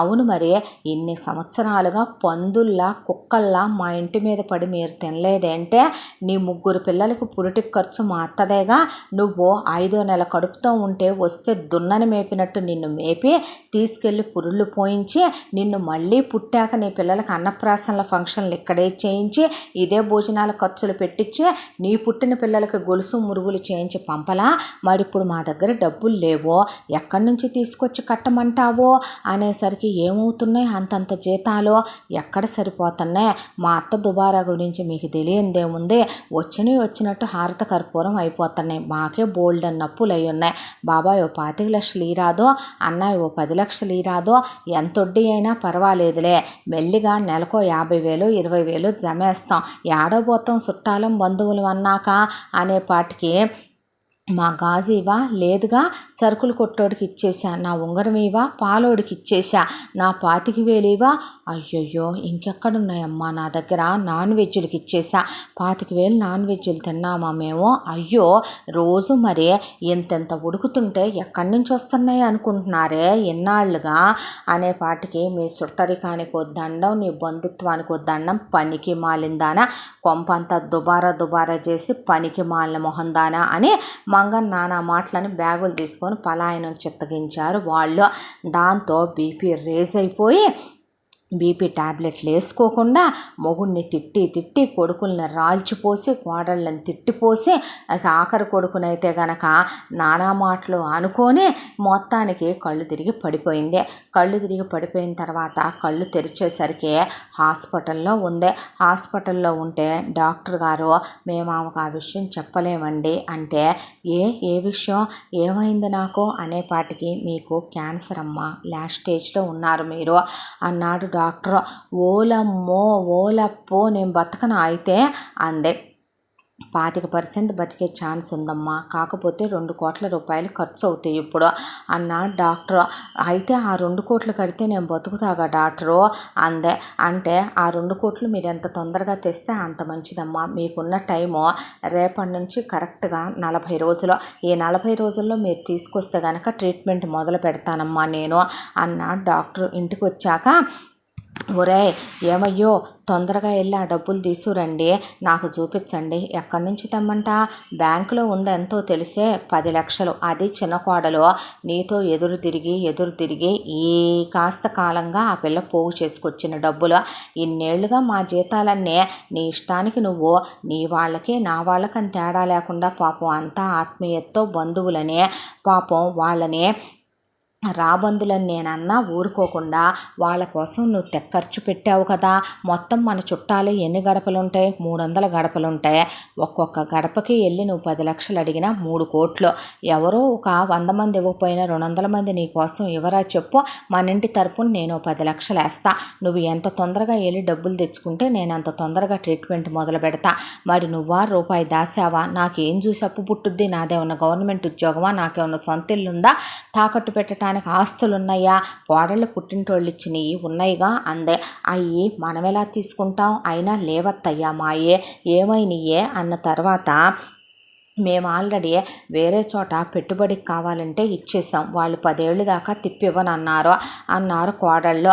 ఇక ఇప్పుడు చేయగలిగింది ఏముంది? నీ మాట కాదంటారా? నీ చుట్టాలు నా చుట్టాలు అనే తేడా లేకుండా చూస్తే ఇన్నేళ్ల మట్టి అసలు ఇళ్ల చుట్టుపక్కల నీకు ఎంతమంది ఫ్రెండ్స్ ఉన్నారో, ఎంతమంది ఉన్నారు? ముందైతే చుట్టాల దగ్గరికి వెళ్ళిన తర్వాత ఇళ్ల చుట్టుపక్కల వాళ్ళని అడుగుదు కానీ తల తాకట్టు పెట్టైనా సరే తెద్దు కానీ మంగ నీ ప్రాణం కన్నా ఎక్కువ అన్నాడు ఆయన. కాదులే కాదు అన్నాక మన నా ఛార్జీలు ఎంత కావాలి అని అడిగింది రవళే. 1,00,000 రూపాయలు ఇవ్వు అంటే 1,00,000 కారులో వెళ్తా నేను ఎక్కటం మానేసాగా, ఫ్లైట్లు కూడా ఎక్కట్లా నేను అసలు రైళ్లల్లో బస్సుల్లో వెళ్ళను అంటే అలాగే లెమ్మనమని ఫ్రెండ్ వాళ్ళ కారు ఒకటి తెప్పించి డ్రైవర్నిచ్చి నాకు కాస్త 1 నెల రోజులకి ఇవ్వవే అమ్మ అంటే ఆ అమ్మాయికి 2 కార్లు ఉంటే 1 కారు ఇచ్చింది ఆ అమ్మాయి. వెళ్ళొత్తయ్యా అని చెప్పి బట్టలు అవి సర్ది పంపారు కోడళ్ళు. వెళ్ళిన తర్వాత చుట్టాలు బంధువులు అందరి ఇళ్ళకి తిరగటం అయిపోయి నెల రోజుల తర్వాత తిరుగుటప్పాలో ఇంటికి వచ్చి పడింది మంగ.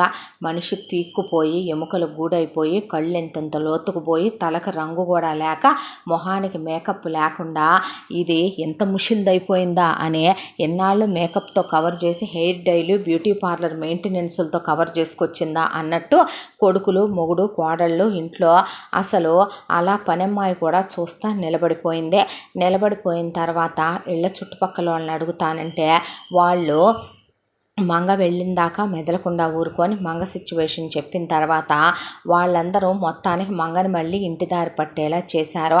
ఏమైంది? ఎప్పుడు వెళ్దాం హాస్పిటల్కి? రేపా ఎల్లుండా అన్నాడు ఆయన. బ్యా అని నోరు తెరిసింది ఆయన దగ్గర. ఏమ్మా ఏమైందే అని అడిగారు కొడుకులు. ఏమైందంటే చుట్టాలని బంధువులని అంతమంది ఇళ్ళకి వెళ్ళానారా? వెళ్ళావు అంటే ఒక్కొక్కళ్ళు ఎంత దొంగ మొహాలో తెలుసా? నా చేత ఎన్నెన్ని డబ్బులు కట్టించుకున్నారు మీ నాన్నకి తెలియకుండా. నేను మా అన్నదమ్ములకి అక్క చెల్లెళ్ళకి మా అమ్మ నాన్నలకి ఎంత చూశానో. ఫస్ట్ మా పుట్టింటి వాళ్ళ దగ్గరికి వెళ్తే పిల్లల్ని ఫారెన్లు పంపించామని డబ్బులు లేవని, బంగారాలైనా ఉన్నాయిగా అంటే బంగారాలన్నీ తాకట్టుల్లో ఉన్నాయని, వాళ్ళ వ్యాపారాలు సాగట్లేదని ఉద్యోగాలు సాగట్లేదని అప్పుల్లో ఉన్నామని ముందు నా పుట్టింటోళ్ళే గెంటేశారు. తర్వాత చుట్టాలు బంధువుల దగ్గరికి వెళ్తే మేము గిల్టు నగలు వేసుకుంటున్నామని, మేము అద్దెళ్లల్లో ఉంటున్నామని, మా దగ్గర డబ్బులు ఎక్కడున్నాయని, మేమే నిన్ను అడగటానికి వద్దామనుకుంటున్నామని, అయినా అన్నీ బాగున్నప్పుడే రూపాయి దాచుకోవాలి కానీ ఒళ్ళు బలిసి నీ ఇష్టం వచ్చినట్టు నువ్వు చేసావేంటే? మేమేమైనా నిన్ను పిలవమన్నామా? మేమేమైనా నిన్ను పెట్టమన్నామా? నువ్వు పెట్టకపోతే మేము తింటాం మానేసుకుంటామా సస్తామా? నీకు అతి ఎక్కువ. నీకు మొగుడంటే లెక్కలేదు, కొడుకులంటే లెక్కలేదు. నీ మొగుడు చాతగాని ముండ సన్నాసే, నీ కొడుకులు అంతకన్నా ఎదవ సన్నాసులు కాబట్టి ఆడిందాట పాడింది పాటగా చేసావు. నీ మొహం పగలగొట్టుంటే వాడు సరైన మొగోడై ఉంటే నువ్వెప్పుడో దారిలో ఉండి ఇవాళ ఈ పరిస్థితి వచ్చేదే కాదు. నీ కోడళ్ళు కూడా పనికిమాలినవి కాబట్టి నీకు తగిన సంసారాన్ని చివరికి స్థితికి తీసుకొచ్చావు. అసలు రూపాయలు దాచుకోవాలనే తెలియని నువ్వేం ఆడదానివే, నువ్వేం పెళ్ళానివే, నువ్వేం అమ్మవే, నువ్వేం అత్తవే, ఇది ఇంకా బాగుందే, మంది మీద పడి మేము పచ్చగున్నామని మమ్మల్ని గుల్ల చేద్దామని మా ఇంటికి వచ్చావు అనే కనీసం పట్టుమని ఓ పూట ముద్ద పెట్టిన వాళ్ళు కూడా లేరు. గెంటేశారు. ఇలా చుట్టుపక్కల వాళ్ళందరినీ పిలిచి నేను ఎంత పెట్టాను, ఎంత చూశాను, ఎంత చేశానో ఒక్కళ్ళు కూడా వెళ్తే మా ఆయన ఊళ్ళో లేడని, మా దగ్గర డబ్బులు లేవని, పిల్లలకి ఫీజులు కట్టామని, మా అత్త మావయ్యకి ఇచ్చామని, మా దగ్గర ఎక్కడున్నాయని, మాకే ఇబ్బందిగా ఉందని ఒక్కళ్ళు ₹1 ఇచ్చిన పాపాన పోలేదయ్యా అనేసిన తర్వాత అయ్యయ్యో ఇంకా చేయగలిగిందేముందే, రేపటితో 40వ రోజు కూడా అయిపోతుందిగా. షో నీకు ఇలాంటి రోజు వస్తుందని అనుకోలేదు మంగా నేను. అదేంది అలా మాట్లాడతావు, నేను పోతానయ్యా అంటే పోతావు, చేద్దాం మరి, చుట్టాలందరినీ పిలిచి నీ ఆఖరి కోరికగా నీకు పులస అది అంటే ఇష్టం కదా, అవే వండించి నీ దినమది చేయించుతాను. మరి చేయగలిగింది ఏముంది చెప్పు. ఎవరెవరికి ఏమేమి రిటర్న్ గిఫ్ట్లు అయ్యి ఇవ్వాలో అత్తయ్యకు డైరీ ఇయ్యమ్మ, అన్నీ రాసి వెళ్ళొద్దే.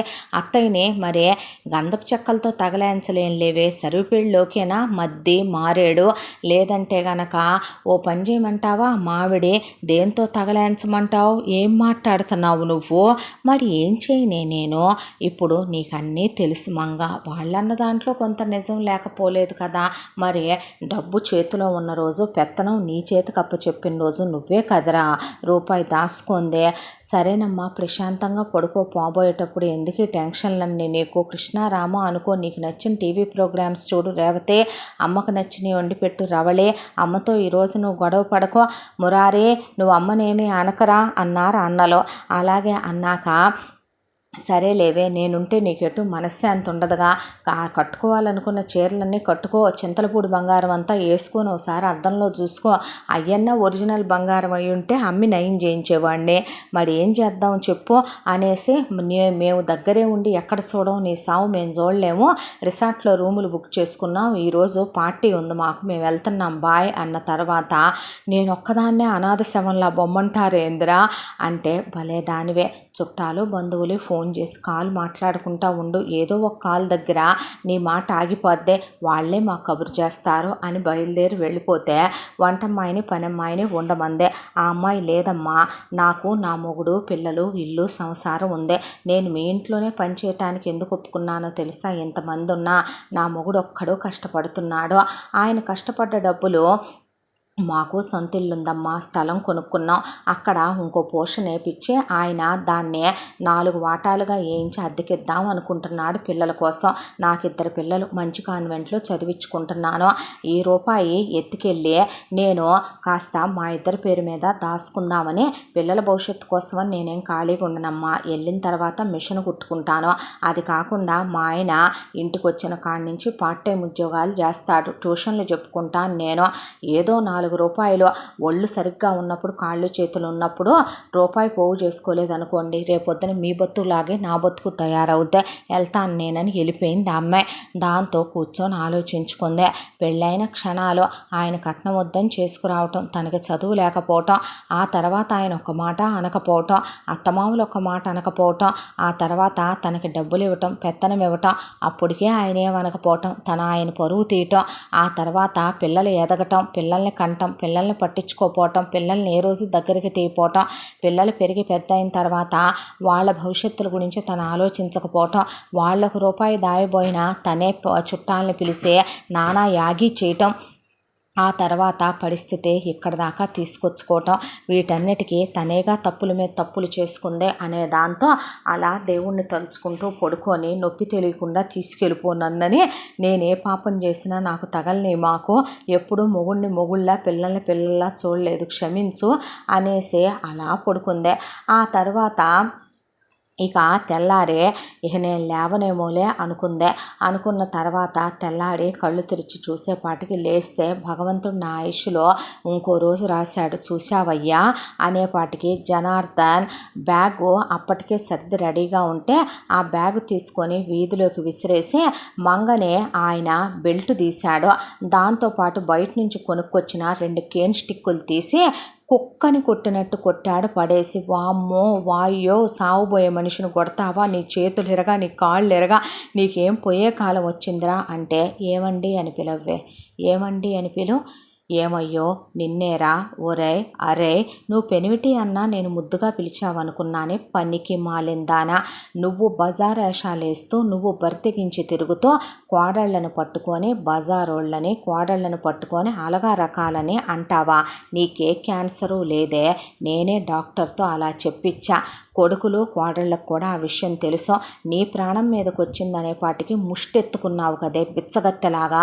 నువ్వు అలా అడుక్కోకూడదనే ఒకళ్ళ దగ్గరికి వెళ్ళినా ఎవడో బిచ్చం వెయ్యడనే చెప్పింది నీ రెండో కోడలు నీకు. నీకు సిగ్గు లజ్జ మానం అభిమానం ఉన్నాయంటే ఏ రోజైనా నా మాటకి కానీ కట్నం లేకుండా చేసుకొచ్చానని చదువు సంజాలేనే అడుక్కు తినేదానా, పేడ పిడకల మధ్య పెరిగిన ఒక పేడ పురుగా అలాంటి నిన్ను చేసుకొని వస్తే నీకు నేనంటే లెక్కలేదు, నా అమ్మా బాబులంటే లెక్కలేదు, నాకు మగతనం లేదు, నేను మగాడిని కాదంటున్నారా పిల్లల్ని గనవపోతే. నువ్వు అబద్ధాలాడి ముగ్గురిని కంటావా. ఒక్కరోజు ఒకడికి సన్నుబాలు ఇచ్చావా, ఒక్కరోజు ఒకడికి లాలబోసా, అన్నం పెట్టా, నీళ్లు పోసా, దగ్గర తీసుకున్నా, ఒక్కరోజు వాళ్ళు ఏం చదువుకుంటున్నారో పట్టించుకున్నా. నీ మొహం పాడుగానో. పిల్లల్ని గుండెల మీద వేసుకొని పెంచుకొచ్చుకున్నా, చదివించుకున్నా, ప్రయోజకుల్ని చేశా. నీ పెద్ద కోడలు ఆమ్యామ్య అంట నోట్లో నాలుక లేనిది వచ్చిందంటే నీ పెద్ద కోడలకు కూడా బుద్ధి రావాలి ఈ దెబ్బకి అనేపాటికి మురళి ఇలా చూస్తే నువ్వు నన్ను కొట్టబాకు అందరవలే అనేపాటికి నేను మారాను నేను అనేసరికి అసలు ఒక్కళ్ళు కాదే, నువ్వు ముందు బాధ్యత తెలుసుకోవాలి, నువ్వు ముందు జ్ఞానం తెలుసుకోవాలి. ఎవరే ఈ చుట్టాలంతా, ఎవరి బంధువులంతా. నేను చెప్పానా వాళ్ళందరినీ తీసుకొచ్చి నీ నెళ్ళ మీద పెట్టమని, నేను చెప్పానా నీకు వాళ్ళకి సంతర్పణలు చేయమని, నేను చెప్పానా వాళ్ళకి ఆపరేషన్లు చేయించమని, హాస్పిటల్కి క్యారియర్లు పంపమని, వాళ్ళ నీళ్ళల్లో కూర్చోబెట్టి మేపమని, పురుళ్ళు పోయమని, వాళ్ళ పిల్లలకు అన్నప్రాసన ఫంక్షన్లు చేయమని, క్యాటరింగ్లు ఇచ్చి 600-700 మంది భోజనాలు పెడతావా.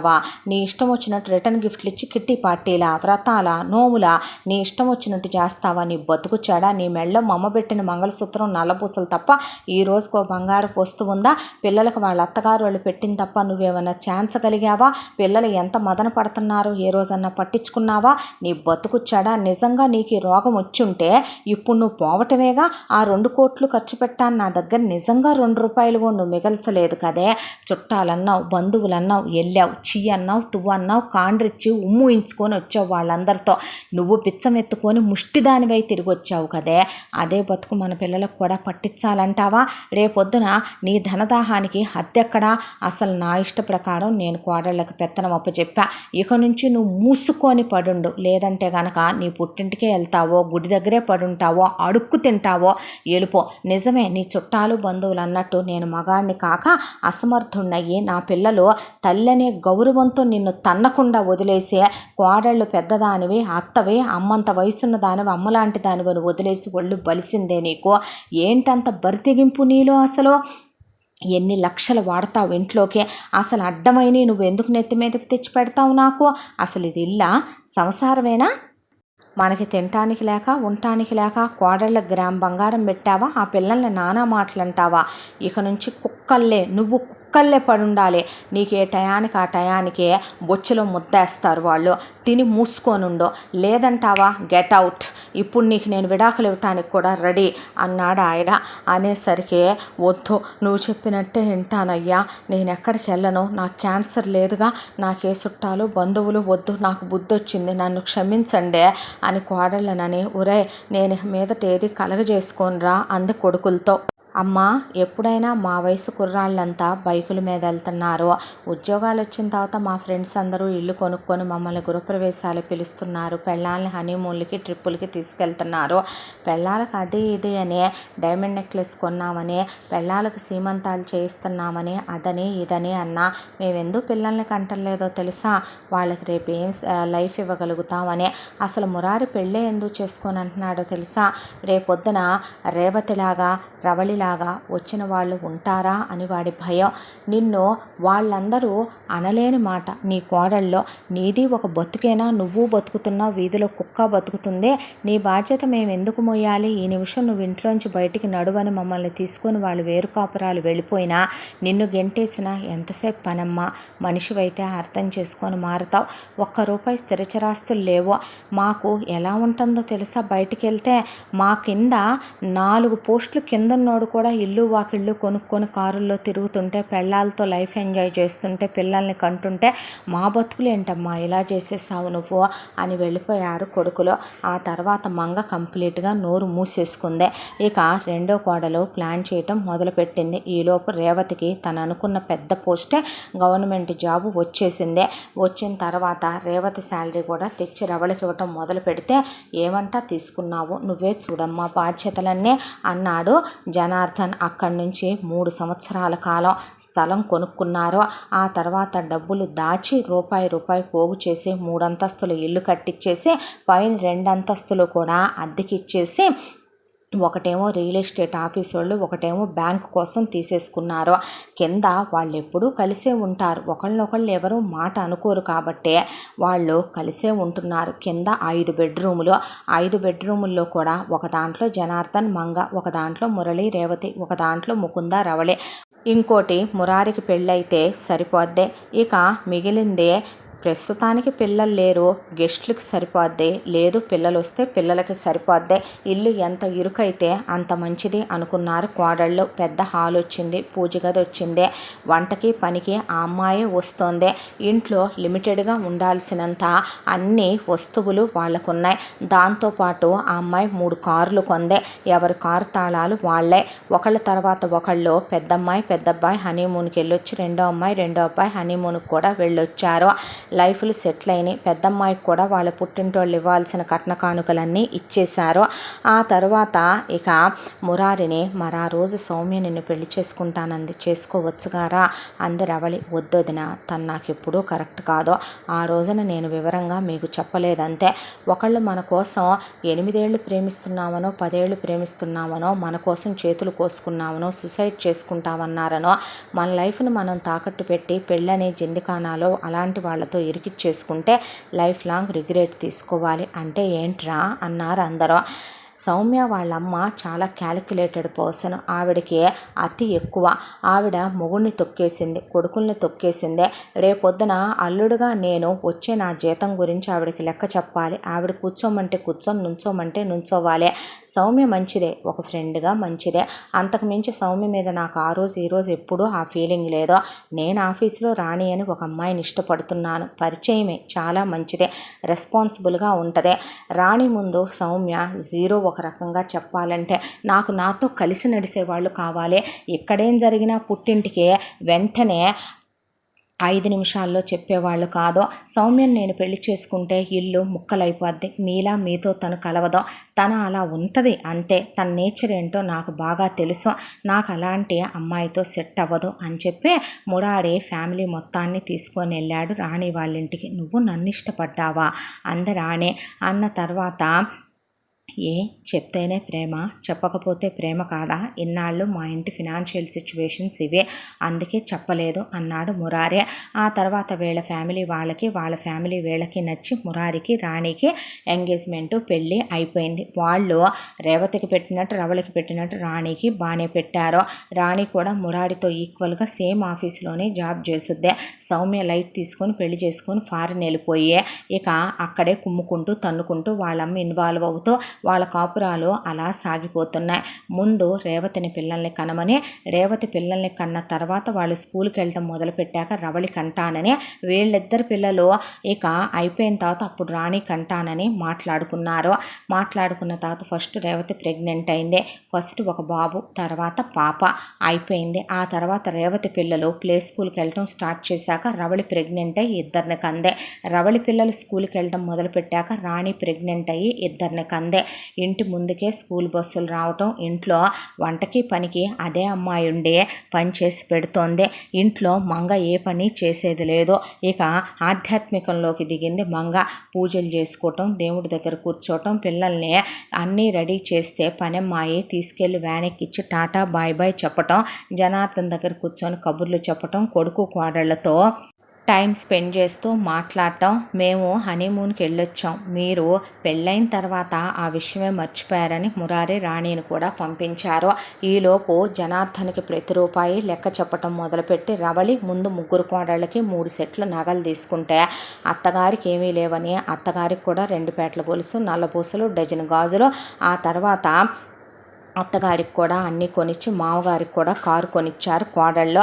ఆ తర్వాత ఆయన రిటైర్మెంట్ ప్లాన్ చేసేసుకున్నాడు. కొడుకులు మ్యూచువల్స్లో చేసేసుకున్నారు. పిల్లలకి ఎడ్యుకేషనల్కే ఆల్రెడీ ఫిక్స్డ్లు వెళ్ళిపోయినాయి. కోడళ్ళు పుట్టింటి వాళ్ళు ఇచ్చిన జాగ్రత్తగా పెట్టుబడులు పెట్టేసుకున్నారు. దానికి తోడు ఇక ప్రాపర్టీలు ఏది కొన్నా 3 ల్యాండ్లు 3 కొడుకుల పేర్ల మీద, తర్వాత ఒక్కొక్కళ్ళ పేరు మీద 10 ఎకరాల పొలాలు, 3 పేరు మీద 3 విల్లాలు, 3 పేరు మీద 3 అపార్ట్మెంట్లు, వాళ్ళు ఉన్నా లేకపోయినా అద్దెలకి ఇచ్చేయటం, పిల్లల ఎడ్యుకేషన్ ప్లానింగ్ చేసుకోవటం, వాళ్ళ హెల్త్ ప్లానింగ్లు చేసుకోవటం, రేపొద్దున వాళ్ళ రిటైర్మెంట్ ప్లాన్లు చేసుకోవటం. కొడుకుల జీతాలు పెరిగినాయి, కోడళ్ళ జీతాలు పెరిగినాయి, పెద్ద కోళ్ళకి పై డబ్బులు కూడా వస్తాయి. కోడళ్ల మధ్య ఏ అరమరికలు లేవు, సొంత కూతుళ్ళలా కలిసి ఉంటున్నారు. మంగ ఇప్పుడు కోడళ్ళని ఏమీ అంటలేదు, చుట్టాలు బంధువులను అసలు రానివ్వటం లేదు. ఎవరు ఇంటికి వచ్చి పిలిచినా కూడా ఎవరు కొంపలకి వెళ్ళటం మానేసిందే. అసలు కొత్త ఇంటికి వచ్చాక పక్కింటి వాళ్ళతో ఎదురింటి వాళ్ళతో కూడా మాట్లాడటం మానేసిందే. తనేంటో తన పనేంటో, అయితే మనవాళ్ళతో ఆడుకోవటం, లేదా కొడుకు కోడళ్ళతో ఆయనతో మాట్లాడటం, లేదంటే టీవీ చూడటం, దేవుడి పుస్తకాలు చదువుకోవటం, అయి తప్ప కిట్టి పార్టీలు, తొక్క తోటకూర అని కూడా ఎవరితో ఏది పార్టిసిపేట్ చేయటం కూడా మానేసి తన పనేంటో తను చూసుకునే ఎందుకు ఖాళీగా ఉండాలి అనే దాంతో మంగ బాగా వంట చేసుద్దే. కాబట్టి ఒక యూట్యూబ్ ఛానల్ పెట్టించింది రవళే. తను చాలా స్పెషల్గా వంటలు చేసే వాళ్ళకి ప్రెజెంట్ చేసి దాంట్లో డబ్బులు కూడా వస్తున్నాయి, నేను సంపాదిస్తున్నానని ఆయనతో గర్వంగా చెప్పుకుంటూ ఇప్పుడు ఒక వ్యాపకం ఉంది మంగకే. వయసు ఎంత అన్నది కాదు, మనిషి ఖాళీగా ఉంటే ఖాళీగా ఉన్న బుర్ర పిశాచాల కోటలా ఉంటుంది మావయ్య. అందులోకి అనవసరమైన ఆలోచనలు వచ్చి చేరతారు. దానికి తోడు అత్తయ్య తొందరగా ఎవరి మాటలకైనా మ్యానిపులేట్ అయిపోద్దని మీకు తెలుసు. అందుకే అత్తయ్యకి ఏదో చిన్న వ్యాపకం, సరదాగాను ఉంది, సందడిగాను ఉంది. ఆవిడ లోన్లీగా ఫీల్ అవ్వటం లేదు కదా, అందుకే కెమెరా ఉమెన్నే మాట్లాడి పెట్టాను అత్తయ్యకి అని చెప్పింది రవళే. అలా చక్కగా లైఫ్లు సెటిల్ అయిపోయినాయి. మొత్తానికి గడసరి కోడలు సొగసరి అత్తని సరిచేసి ఆ కుటుంబాన్ని నిలబెట్టిందే.